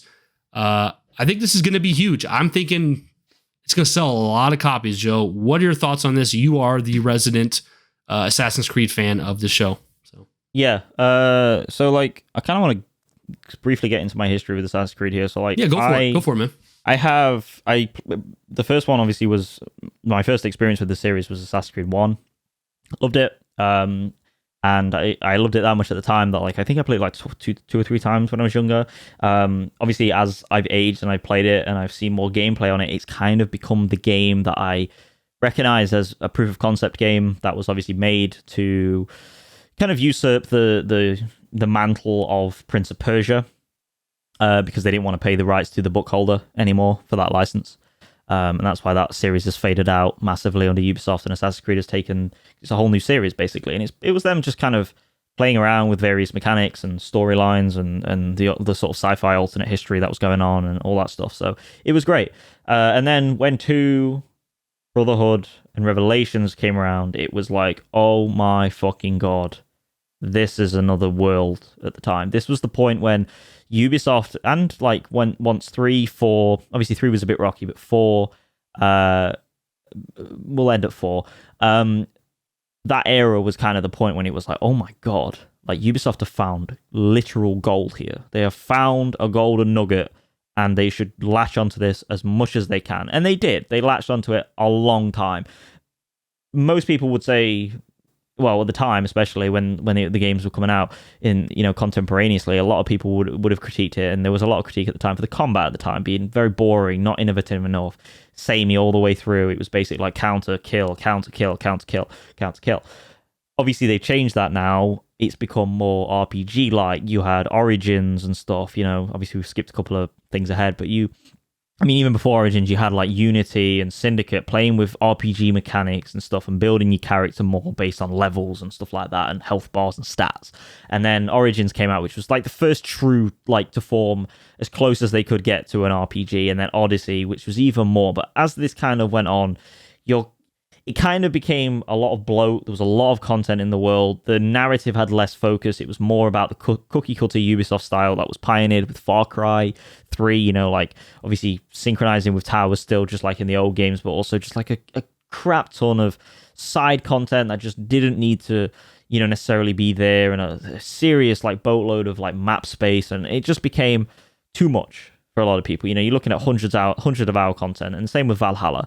And I think in many ways, like Shadows could potentially still be that, but it looks, in terms of what this is, kind of looks like they're going back to the old style a little bit with kind of, I don't know, like it's looking at using light and darkness, which is reminding me of like Splinter Cell, which is another Ubisoft series. Using potentially, I don't think it necessarily will have the same dynamic like lighting engine, obviously that Chaos Theory and stuff had, which to this day is still the best lighting engine that video games has to offer. And that was 2005, but it's kind of bringing that stealth back a little bit more, which is great. And it's also bringing it back to the Syndicate days, like bringing it back to the dual protagonist, because in Syndicate you could play as, Evie and Jacob Fry, and one was more action centric, which was Jacob, and you had one which was more stealth, which was Evie and stuff, and you could level them up independently and stuff like that. And I think this is dope. You're in that, like you said, you're in that feudal era of Japan, which is 1579. And like, I'm excited for it. I'm waiting for gameplay because like I'm so cautiously optimistic with everything that Ubisoft puts out nowadays. They're talking about they're in the works of making a Splinter Cell remake, and it's like, I don't know about that, dude. Will it happen? Yeah. Will it happen? Like, is it going to be good? Like, I'm scared. And the person that, made the creative director, whose name's escaping me, who made, all the Splinter Cell games, is making Assassin's Creed Hex, so he's not even attached to this project. So it's like even less confidence for me. So yeah, like in terms of the game itself, I'm like excited for it, but I'm also kind of like, let's see some gameplay, because until that happens, I don't care. The dual protagonist thing, from a controversy perspective, is such bollocks. You're looking at a series that you go into a virtual simulation and you live through your ancestors' past somehow. And there are precursor people that had a war with humans or some shit. And it's like, dude, like, this is what you bothered about? A black samurai that did exist, and you're worried about representation of Japanese people? It's like, This is clearly fictional, science fiction, alternate history. And you care about, like, it's almost like pseudo representation caring. You know, it's like, this is not important. Go and play Ghost of Tsushima if you want history. And even that's alternate history. You know? Yeah, for sure. If you're going to get upset about it, it's like, all right, why don't we do this as well? It's like, okay, this is based on like a samurai. No doubt they'll go like the Bushido way of like looking at how samurais are interpreted, which is a completely overtly romanticized version of how samurais are. And this is how westernized media in general have done it, whether we're talking Last Samurai, whether we're talking Ghost of Tsushima. Should we start talking about historical accuracy with that as well? Samurais were dickheads, dude. Straight up. People think they were like these honorable like men that never like threw kunai or kicked sand in your face and always accepted death. It's not true. They used poison as much as the ninjas. They were just shinobis of higher title, essentially, and would face you in battle. But they would still do dirty tactics. They would still hire shinobis to kill other people. And like, I mean, that's the whole point of a ronin, right? Like a samurai without a master. Like, that's not too far from a samurai. You just lost your master, you know? Yeah. So my point being is that all of that is bollocks, because if you're going to look at, oh, well, it's not representing Japanese people at the time, it's like, okay, then let's look at everything at that point. Let's keep it a book. But we're not going to keep it a book because it's selective, like, it's selective nitpicking at its highest form. And this is Assassin's Creed. You can jump into hay bales from thousands of feet in the air and just get out of it and be like, cool. Not even bruised. Not even bruised. Dude, I play this game, right? And every time I sit next to my dad and play this game, like, he's like, bro, what the fuck? It's like, what? And that just sums it up. This game, this series is not meant to be real. Yeah. It's not. We know what it's about. It's people, it's either people wanting to be racist or people who just have a hard time accepting playing someone that looks different than them, you know, which ultimately can lead to being racist, but you know what I mean? Yeah, 100%. But yeah, are you planning, do you see yourself buying this? If you had to say yes or no for this year, you see yourself buying it? I would probably lean more in no, just because like I'm kind of more on the like I'm not really happy with this how Assassin's Creed is going, or has been. Wait rather. And see.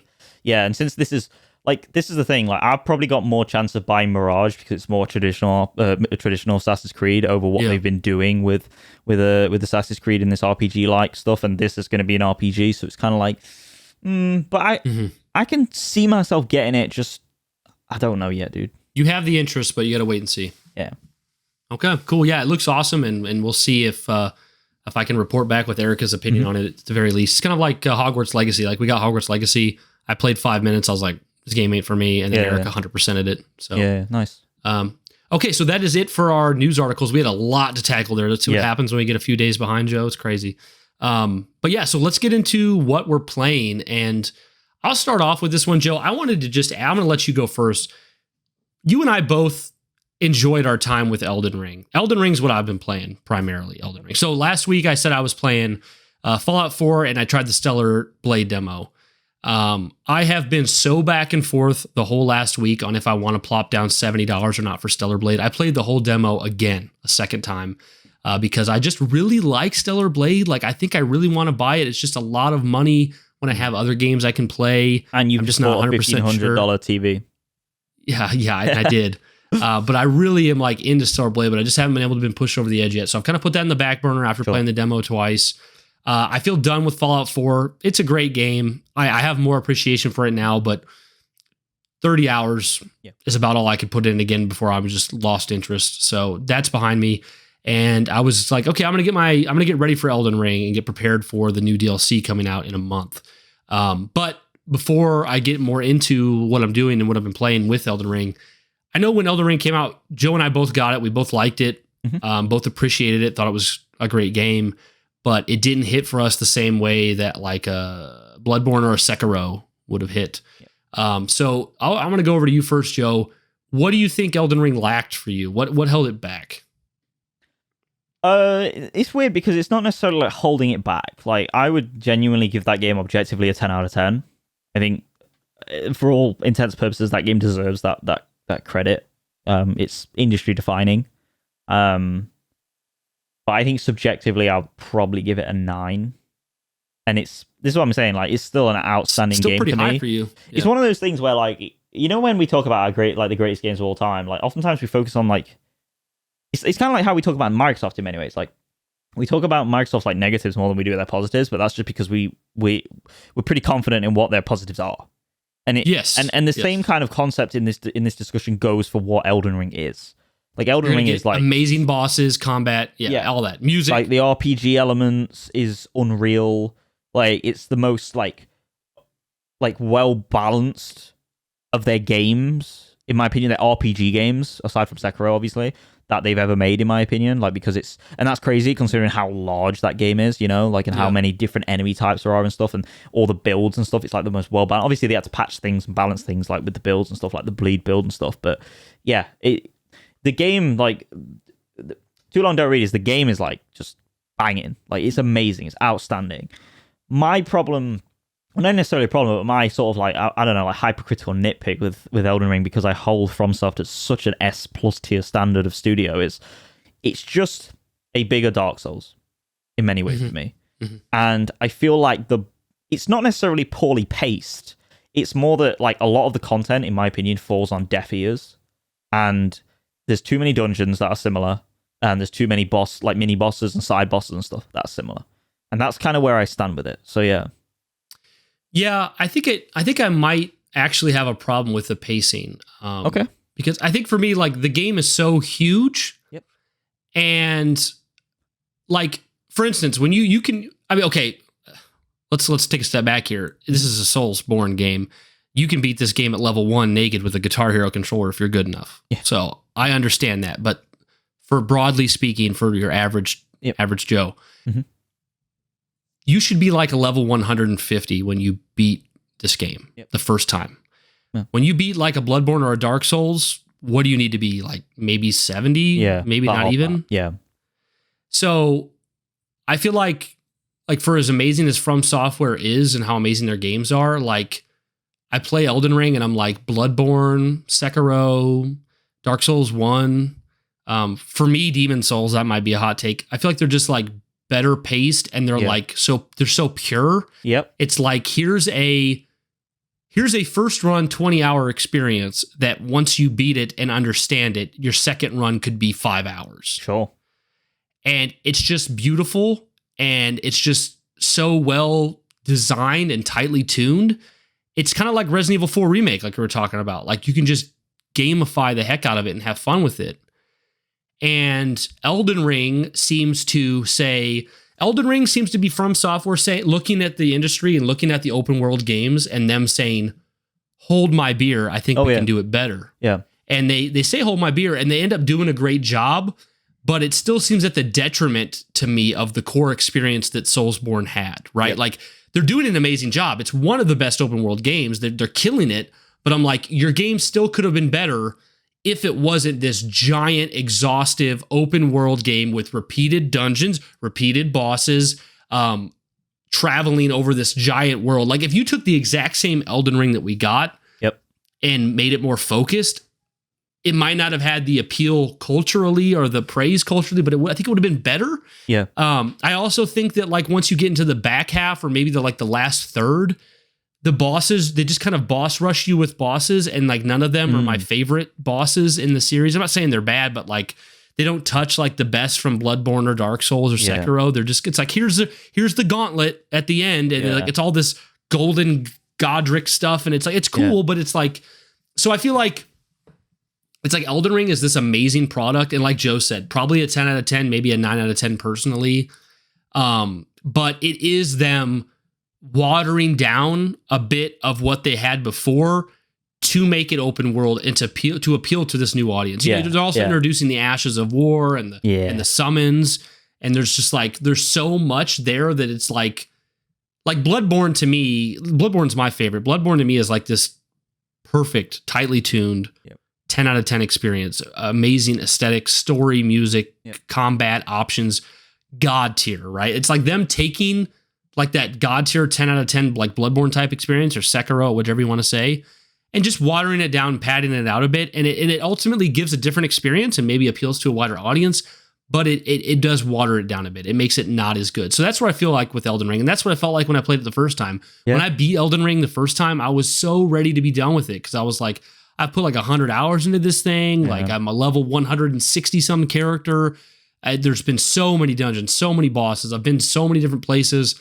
And, you know, that's just kind of how I felt leaving it. But I did leave it thinking it was a great game, thinking I had a great time. I just felt less excited about it. Now, this time around, it's interesting. What I decided to do was I was like, I'm going to start a new character, start fresh, do a bleed build character and do something new. That's what I did. And like really examine the game through new eyes, starting a new character. And I did that, and I played about 20 some hours of this new character, and I got to like level 55, and I had just beat, what's the name, Lana or whatever, the one in the library, the chick in the library that floats in the orb. Yeah, with the orbs and stuff. She's in Hogwarts, yeah. What's the name? Yeah, Hogwarts, yeah. So I beat her, I was at level 55, and at that point, the next boss, now I understand, get good, I understand people can do anything, level 1, Guitar Hero, all that shit. Yeah. The next boss, it's recommended to be like level 70 after you beat her. Yeah. And I was level 55. Who's this boss again? Sorry. The next boss, it's like the big Godric the Golden or whatever. He looks like a golden ghost. He's like a big golden ghost, almost looks like. Is after her. I don't remember. If you know what I'm talking about. I don't remember. Like I remember Margit, the Fellowman. Yeah, there's like Godric the Golden. You have to fight like Godric in like physical form and his golden shade form. Oh, separately. Yeah. So, is he in like a big hall or something? Yeah, it's like a big hall. Yeah. I remember, yeah. So when I beat like this chick in the library, Hogwarts or whatever, I'm level 55, and the next like recommended level for this next boss is like 70. Yeah. And then after that, the bosses just ramp up more, recommended level 80, 100, 150. Yep. And I felt like there was just so much grinding I had to do to be prepared. I know what you mean. And I didn't want to grind. Like I know that like some people love grinding, and sometimes I love grinding, but like if I play Bloodborne, I just naturally progress as I go. Like I'm like, beat this boss, power increase, beat the next boss, power increase, get to the end of the game, start back over, new game plus. Like, yes. But Elden Ring felt very much like, no, we need you to meander, and we need you to find out. Yeah, see everything, find ways to manipulate like farming, and like, you know, like there was like the farming method with shooting the bird in Mog's place. Yep. There's the farming method with the big giant ball that rolls down the hill and you walk out of the way and it kills itself, and you get so like there was so much like emphasis on like the padding and the wasting time grinding. I got like really like I was getting like, because I was having a good time up till then, and I was getting kind of deterred, and then I realized, wait a minute, I can go on my original character that's already level 160. I can go respec him, change his name, change how he looks, do everything. So what I did was after I played like 25 hours of my new character, I named my new character was a bleed build samurai named Kenji Arasaka, and I took Arasaka from Cyberpunk. Yeah. And so I just went over to my level 160 character who's still on the original game. I didn't even go to new game yet. Yeah. And I respect him into my samurai bleed build, changed his name to Kenji Arasaka, and just completely changed it over. And then I went around killing all the extra bosses I didn't kill, doing extra side content quests, specking my guy out with like the duel, like, you know, the seppuku, like. Yep. And I'm just having a blast, dude. And the game's beautiful and it's so much fun. And the content is like, obviously some of it's repeated, and you know they had to use like repeated content and generated stuff to like get this game as big as it is. But the game is so peak quality in so many of the areas, it's just jaw dropping. Yep. And I'm kind of having I'm having a pseudo reevaluation of Elden Ring right now because I'm having a blast. I'm enjoying the hell out of it. I like it more than ever. So I think it is moving up my list as like how much I like it, and I'm really respecting it. But unfortunately for me, I think it is going to be stymied forever by the paddedness, by the desire for farming. And I think that really kind of, it keeps it kind of like at a pretty decent distance from like those Bloodborne Sekiro type experiences, which I find to be unfortunate. But ultimately, it's a great game. I really love it. It's their best-selling game. I'm sure the DLC is going to be amazing. FromSoft ain't hurting from this game at all. But no. I don't feel like when people say it's the best FromSoft game, I'm not saying you're wrong to think that. I'm just like, I do wonder, you know, if you really think it's objectively the best. And if you do, I mean, that's also fair. But I'm just like, I feel like there's a really good argument for it not being the best. Maybe the most broadly appealing, you know, maybe the most successful. But that's kind of how I feel. That's where I'm at. So I've basically been playing Elden Ring all week. I'm at a point where there's not a lot more I can do other than wait for the DLC or go into New Game Plus. and I'm going to be a little weasel, and I think I'm not going to go into New Game Plus because that DLC is going to be way easier for me if I don't go into New Game Plus. Yes, yeah. So I'm thinking what I'm going to do now with my new 65-inch OLED 4K with HDR is I'm going to start Ghost of Tsushima for the first time on that bad boy. That's where I'm going to be probably next, and that's where I'll probably be when I have to report back to you next week on what we're playing. But yeah, any final thoughts on Elden Ring, Joe? And what have you been playing? So, my thoughts on Elden Ring, like, it's interesting because the way you speak about it is kind of, it's weird to say this because it does appeal to people, so it's not exactly a one-to-one accurate thing, but the way I look at Elden Ring is like, there's the phrase, if you try and appeal to everyone, you appeal to no one. And I feel like in many ways, like, even though that's not objectively true, I know that because it's obviously sold a shit ton of copies, and pretty much nigh on everyone you speak to, aside from me and Brian, seemingly so, everyone thinks that Elden Ring is the best Souls game ever made and all this stuff, which is fine, like, there's nothing wrong with that, but there is a small section of the community, such as ourselves, a vocal minority potentially, that I've seen this on like forums and stuff, just like I spoke about with Final Fantasy and stuff, and like the dilution of that series earlier. There is a small section of the community, I feel like, that have valid points of view that this game is, well, exactly what you said. It's oversaturated with content. It's way too grindy. It very much like takes pages in many ways in terms of the grind, like to out of like MMOs in many ways, going away, coming back for like bosses and raids and stuff like that. It's got like an old school RuneScape vibe about it, where you're grinding things out and finding the most optimal paths. And I don't feel like bosses were ever built around farming or no. I also feel like bosses are harder because they know that you can use summons, the summon animals and stuff. So this is the thing, like, I think what you end up doing is, like, in the old games is obviously you can farm and you can level, but like, I mean, even in old FromSoft games, I know like Dark Souls 2 isn't a representation of the A team that like obviously made Dark Souls 1, Dark Souls 3, Bloodborne, and Sekiro, because it wasn't. It was a completely different studio, and Hidetaka Miyazaki didn't make the second game.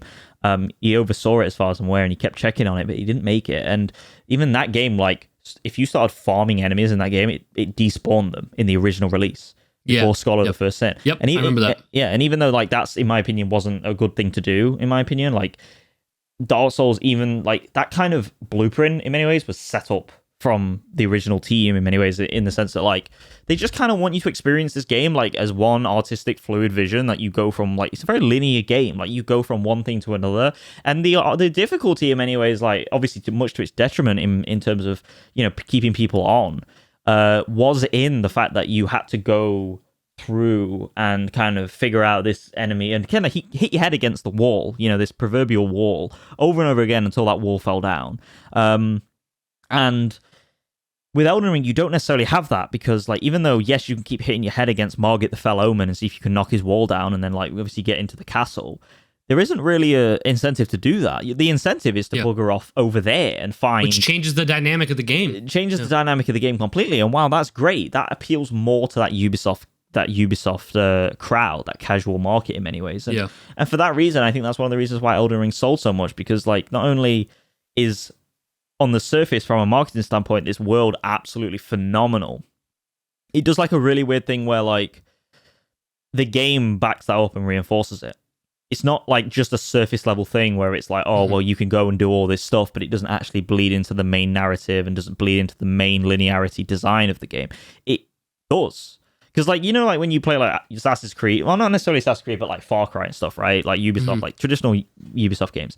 What you tend to see is like the main narrative is very different and isolated from the tertiary and secondary content. Like, you don't have to go and like do all those signal towers. You don't have to go and like do all those side quests. You don't have to go hunting animals.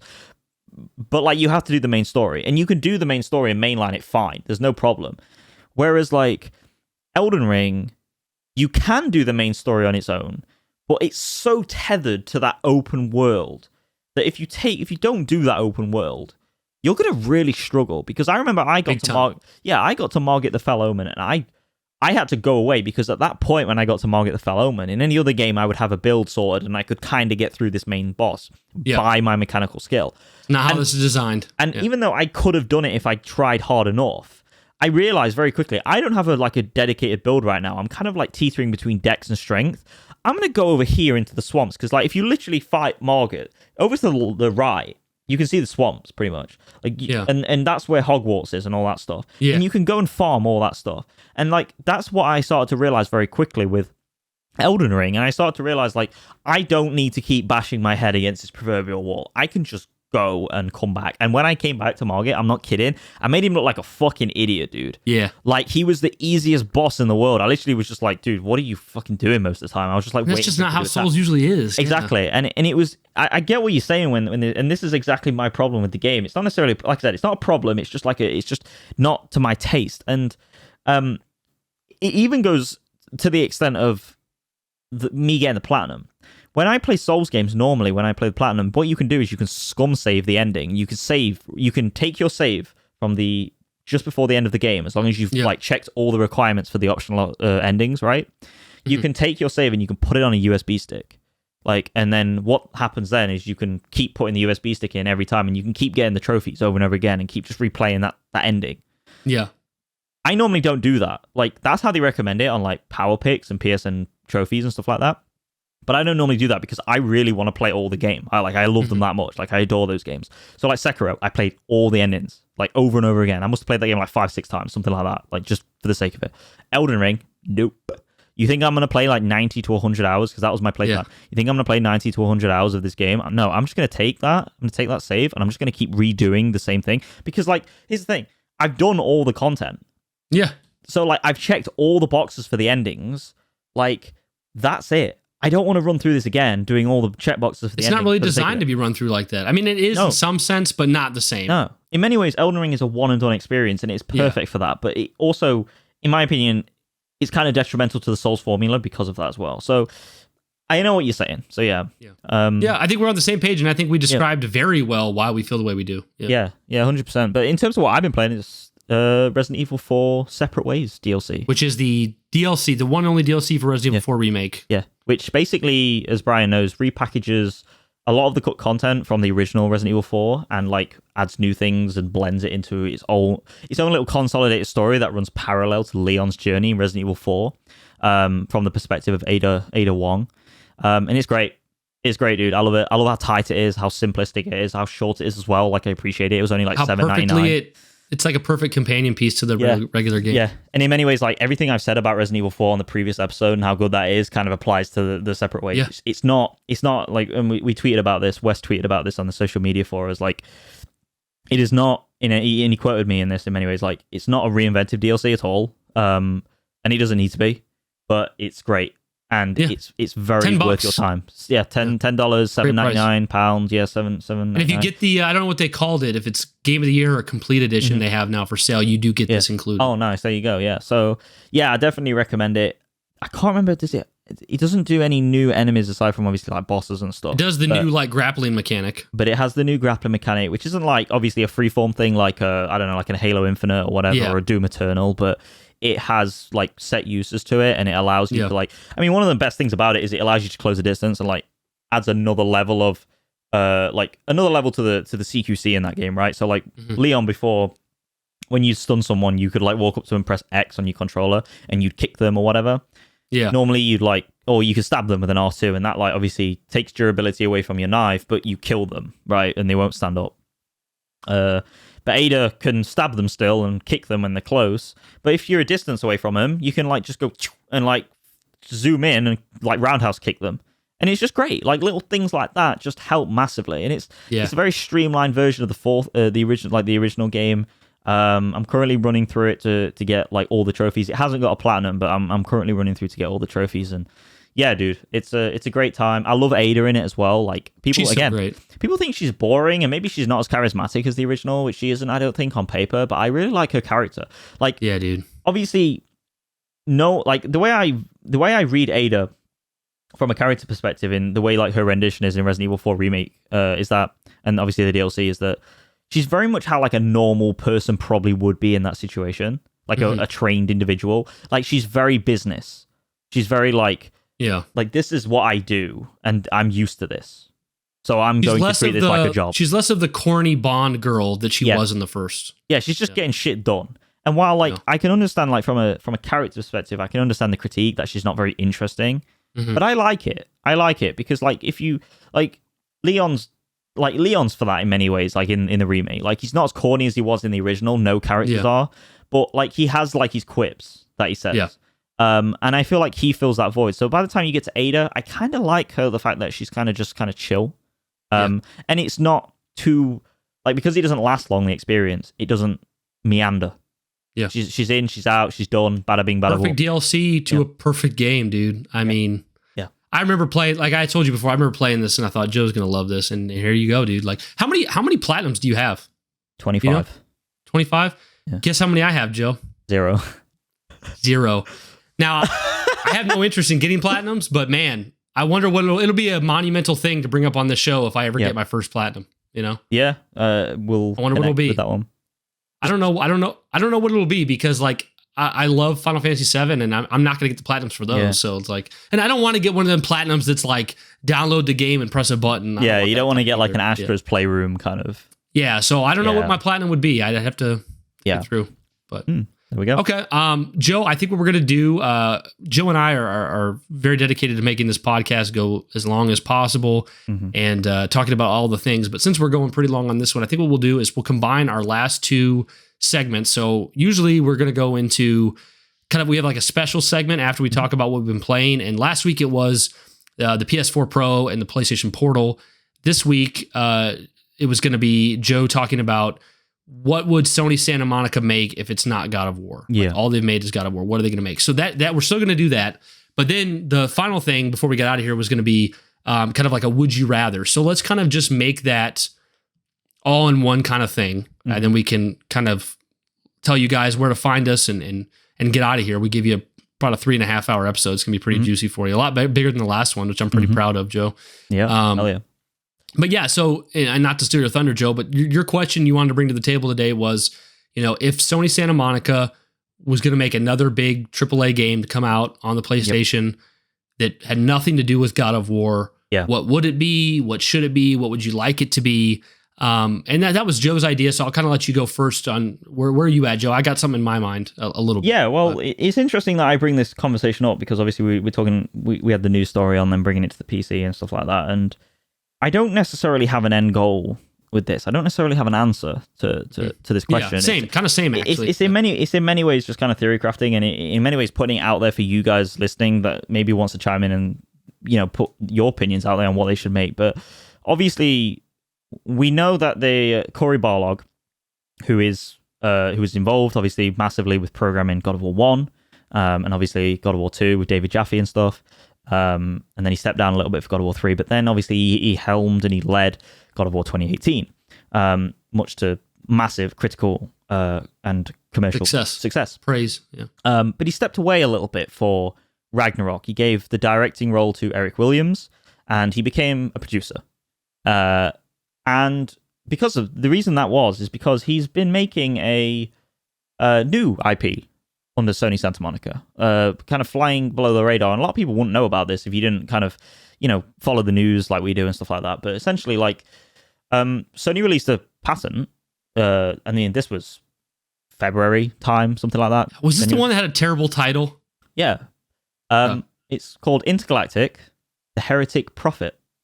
Yeah, don't like that title. Don't like that title, but what I like about it is it obviously kind of gives us a sense of what that potentially could be. Yeah.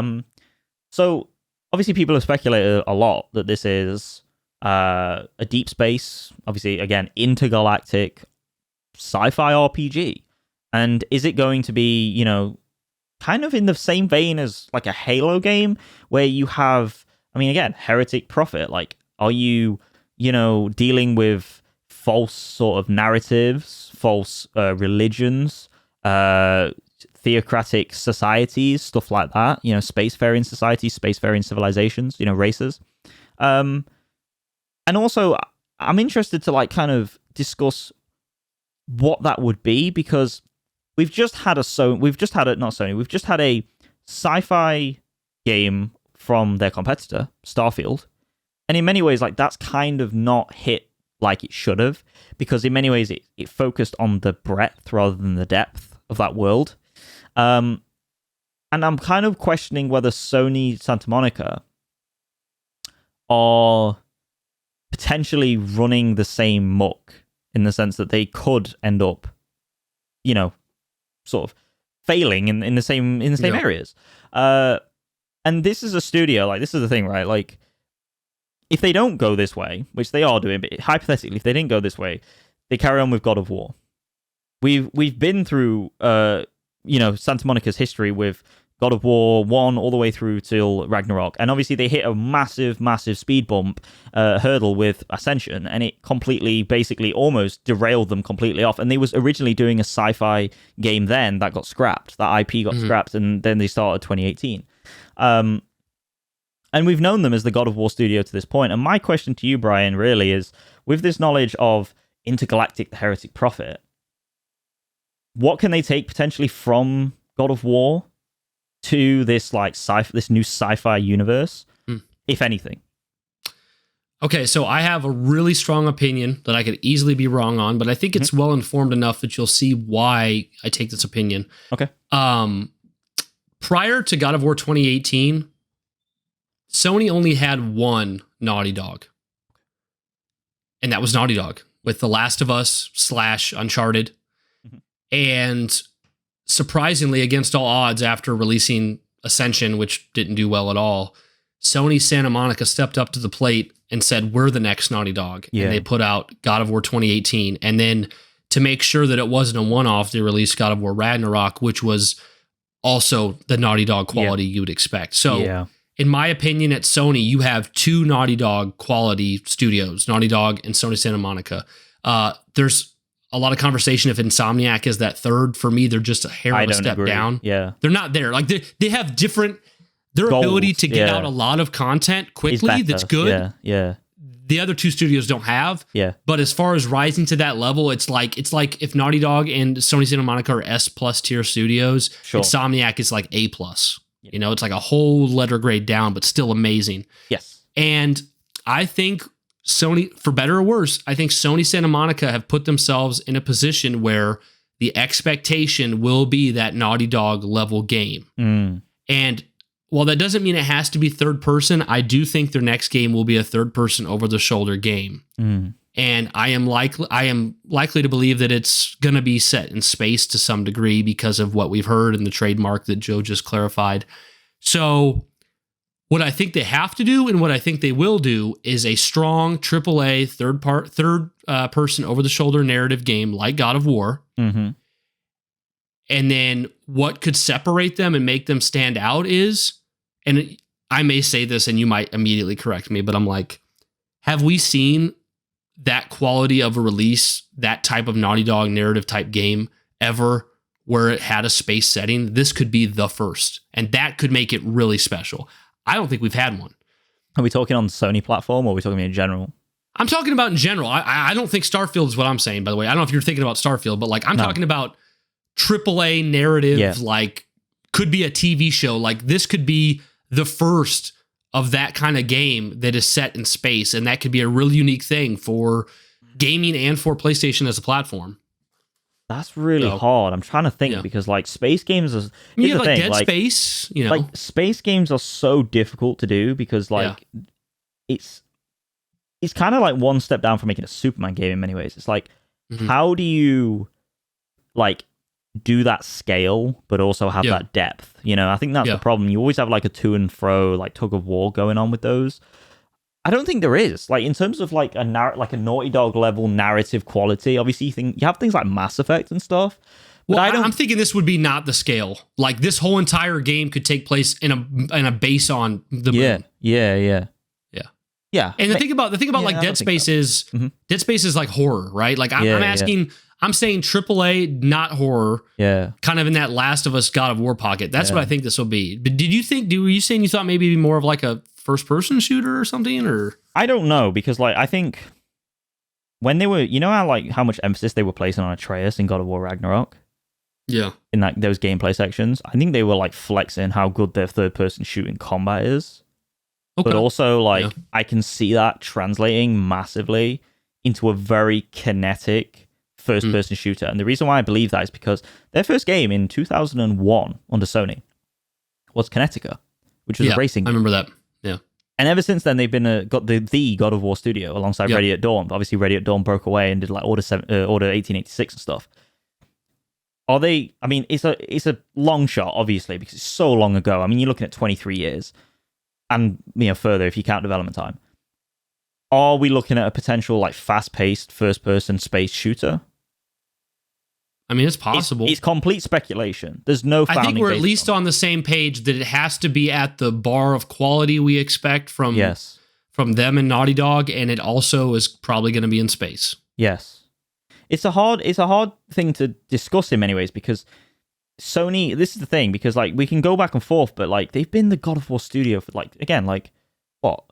Over 20 years. Over 20 years. And we have seen nothing aside from God of War from them. And it's one of those things where it's like, from a business model, in many ways, it would make sense to continue on the hype that God of War has. God of War 2018, God of War Ragnarok, God of War Ragnarok Valhalla DLC.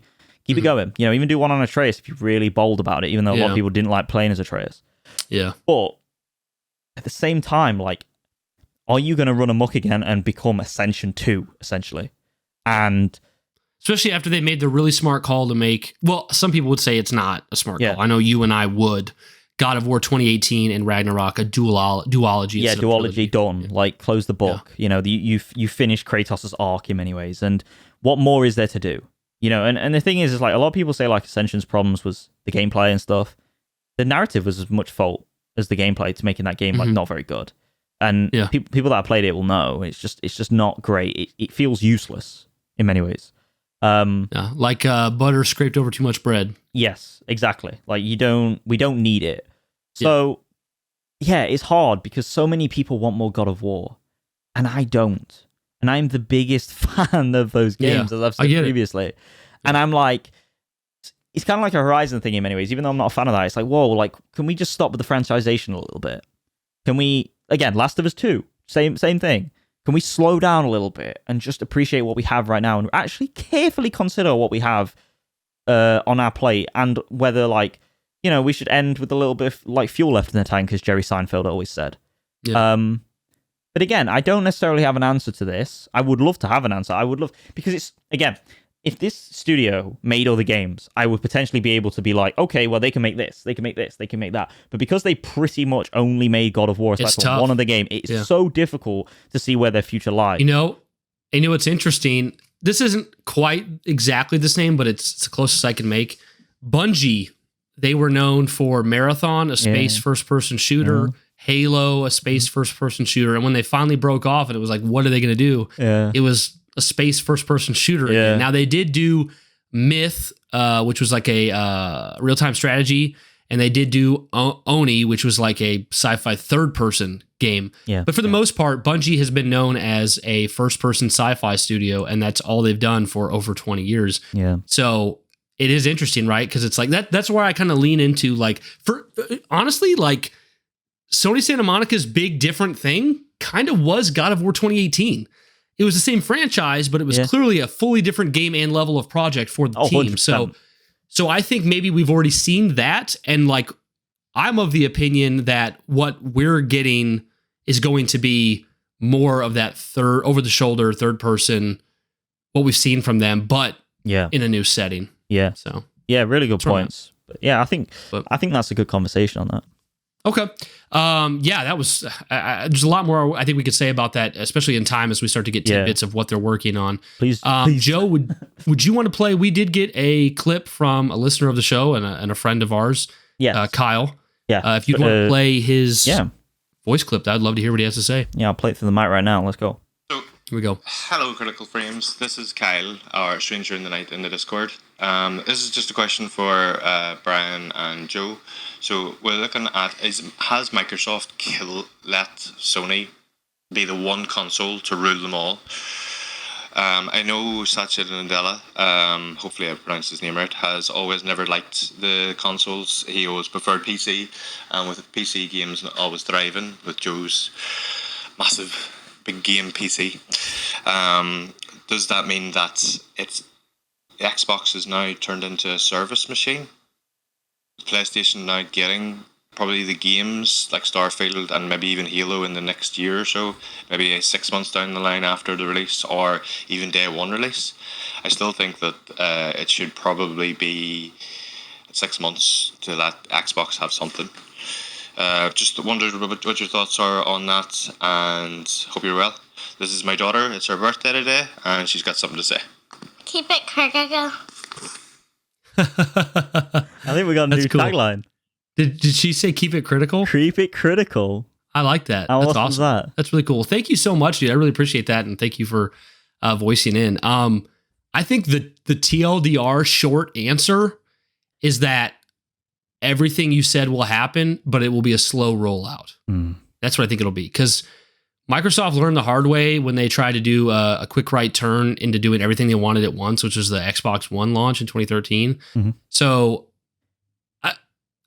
it is a depressing time for, like, if you're, I'm not calling anyone a fanboy. I'm saying if you're a major green flag fan, like Xbox fan, not fanboy fan, it's kind of a sad time, because it seems like anything that was supposed to be for you and supposed to be special is gone. Or is going away.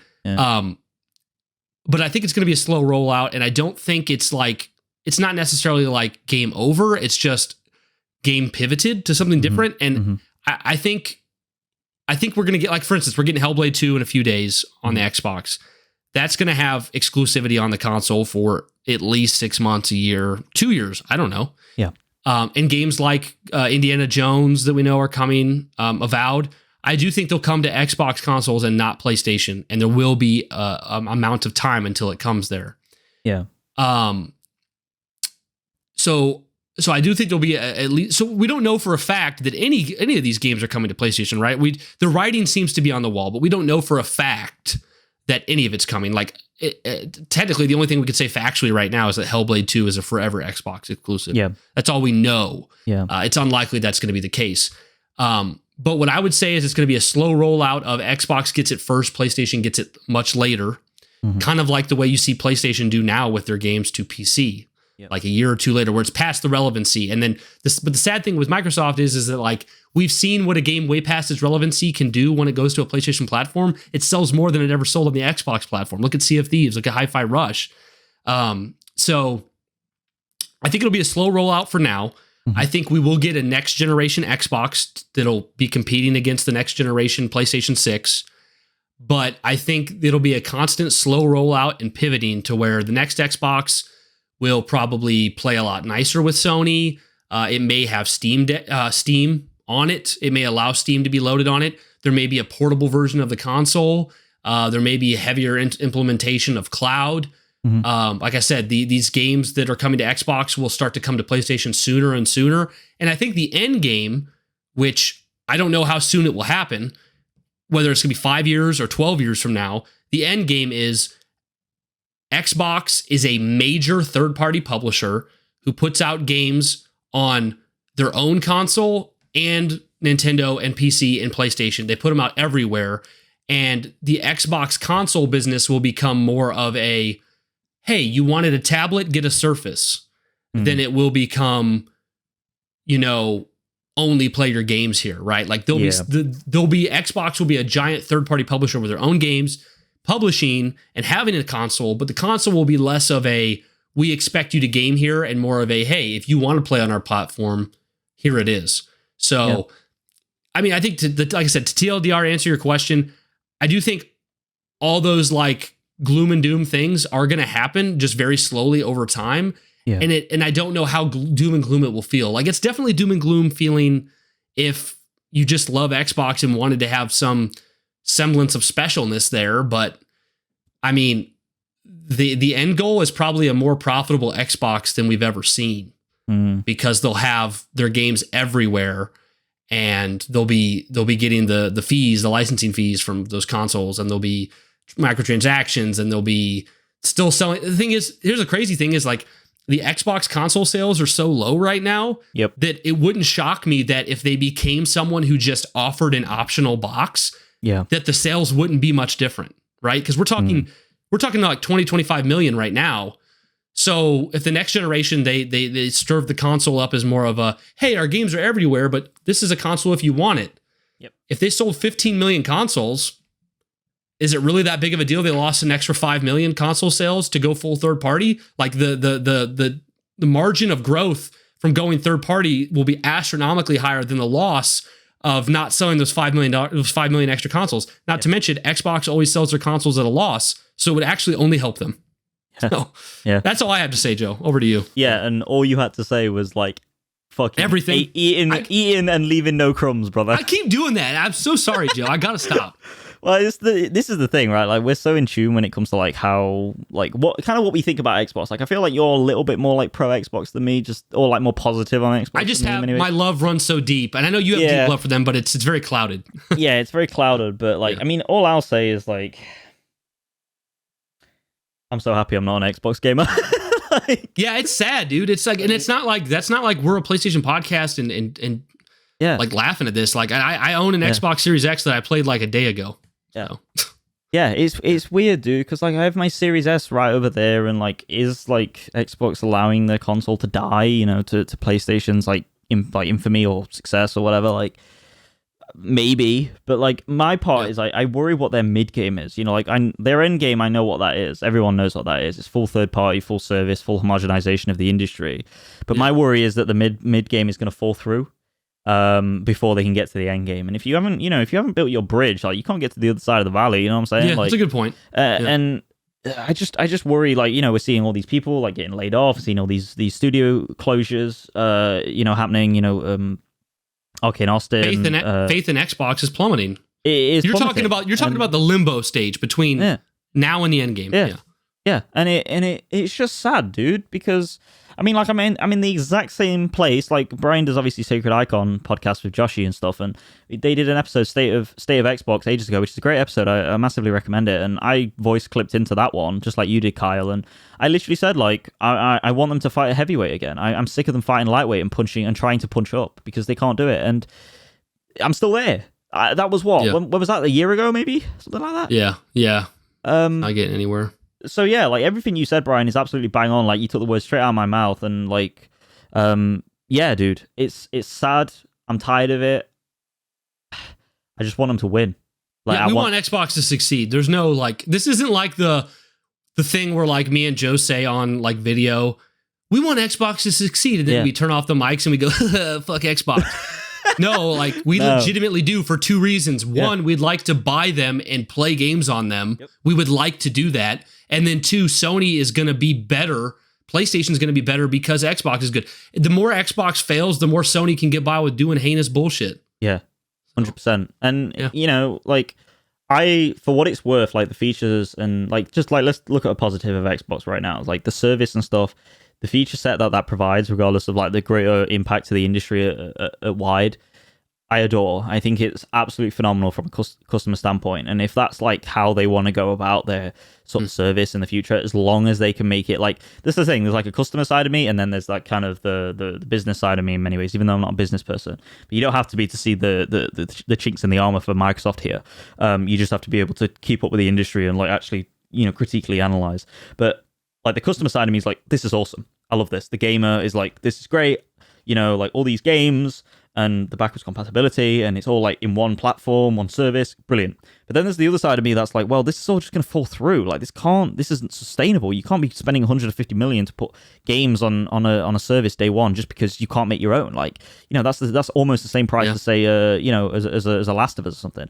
So there's, like, two sides that fight against each other all the time. So, like, it's a positive. Like, Microsoft are absolutely nailing it with the service side of things, and that is just one prime example that completely and utterly pushes Sony to, like, do better in their service side of things. So I think, like again, going back to, like, what Brian says, I think it's going to be a slow rollout. I think there is going to potentially be the death of their console in the traditional sense. Their platformization is becoming more of a serviceization, if that's not a word, but I've just made it up. And I think it's a bleak future for Microsoft, but hopefully, like, from the ashes, they can be born anew in many ways. Yeah. And we can see them, you know, take to the skies once again. So, yeah. Yeah, I mean, not many people are that salty about Sega not making consoles anymore. And the difference is that, like, Sega was like, we got to get out of consoles or we don't exist anymore because we won't have any money. Yeah. For Microsoft, it will be, we got all the money we could ever dream of. And if we leave the console market, it's just because we feel like we can be successful in a different way, so it's not even going to be like 1-to-1 with Sega. Like Sega was going to die. Yeah. Microsoft, Xbox doesn't need to die. Like it could essentially be here forever. I think that's just like opens another point up for me. I think that's like the thing that makes it so upsetting personally. It's the fact that they have the potential right there, like in their hand. Like but they've been trying for 10 years. Yeah. And they just haven't got it. So it's like you have all the tools, you have like everything going for you. It's just that you're not making, like, you've got everything to make the marmalade, but you just can't get the marmalade. Can you even blame? For, like, I don't know. I think this is more or less true news. I mean, it might be rumored, but it feels like it's pretty accurate. Like the rumors, like Nadella is saying, no more red line for Xbox. Yeah. Only profits, only profitability from here forward. And it's like, if he gave them a 10-year leash past the Don Matrick Xbox One reveal, like a 10-year, like, okay, here's Phil, here's this team, go make Xbox work. If you give them a 10-year leash and they couldn't turn it around by then, which they haven't, like they've obviously they regained a lot of the lost momentum from the 2013 Xbox One launch by the Game Pass and the Xbox Series S and the Xbox One S and then the Xbox One X Project Scorpio. And then backwards compatibility, they rebuilt a lot of that, but ultimately, when it comes down to the end of the day, at the end of the 10 years, they've more or less just been spinning their wheels. So if he's saying like, we need this to be profitability, no more red line, I don't care what you have to do, third party, whatever. Do you even blame him at this point? 10 years is a long time in the tech industry. 10 years is like a lifetime, a whole life. Yeah, maybe more. The generation, dude. Like, it's crazy. But thank you, Kyle, for that voice clip. Anyway, because that was banger. That was amazing. So much. All right, guys, we have given you a nice, juicy episode. Feel really confident about this second episode of Critical Frames, Joe. We're firing all cylinders. This is like 6 hours of content already. Pretty awesome. 5. Guys, if you want to leave an email or a voice clip, you can send it to criticalframes@gmail.com. If you want to follow us on Twitter, our boy Wesley over there, I'm sure you'll meet him one day on the show. He is running our social media. He's got great questions, great posts over there on Twitter. That's at Critical Frames. Joe and I are working on theme music for the show, almost done. We're working on artwork for the show that's almost done. We're going to be working on a Patreon soon, which will be, a nice way to get some extra content. Maybe have us do some more specific episodes like, let's talk about Final Fantasy VII Remake for an hour. It's on the Patreon and it's, a way to get in there. So we're working on a lot of things. Hell yeah. We're very ambitious with this project. We are very serious about making it high quality. I feel like that's why, we're 2 episodes in after only 2 weeks of deciding. In 2 weeks of deciding to do this or more, we're only 2 episodes in, but they're 2 episodes full of content, very well produced. Yep. We hope you guys really enjoy it. So thank you guys so much. Anything left you want to say, Joe, before we get out of here? No, aside from happy belated birthday to Kyle's daughter. Yes, happy belated birthday to Kyle's daughter. But guys, thank you so much for listening to Critical Frames PlayStation podcast. We're just getting off the ground. We're new to this show. We would love shares. We would love likes, subscribes, everything you can to help us out. It would really appreciate. We'd really appreciate it a lot. And but thank you guys so much for listening, and we will see you all next week. Peace out, guys. Peace. Critical Frames, a PlayStation podcast, is recorded multinationally between the United Kingdom and the United States of America. The show is produced and edited by myself, Joseph Smalley, as well as being directed and conceived in partnership with the show's host, Brian Arvett. All of Critical Frames' music is by Charlie Bethencourt.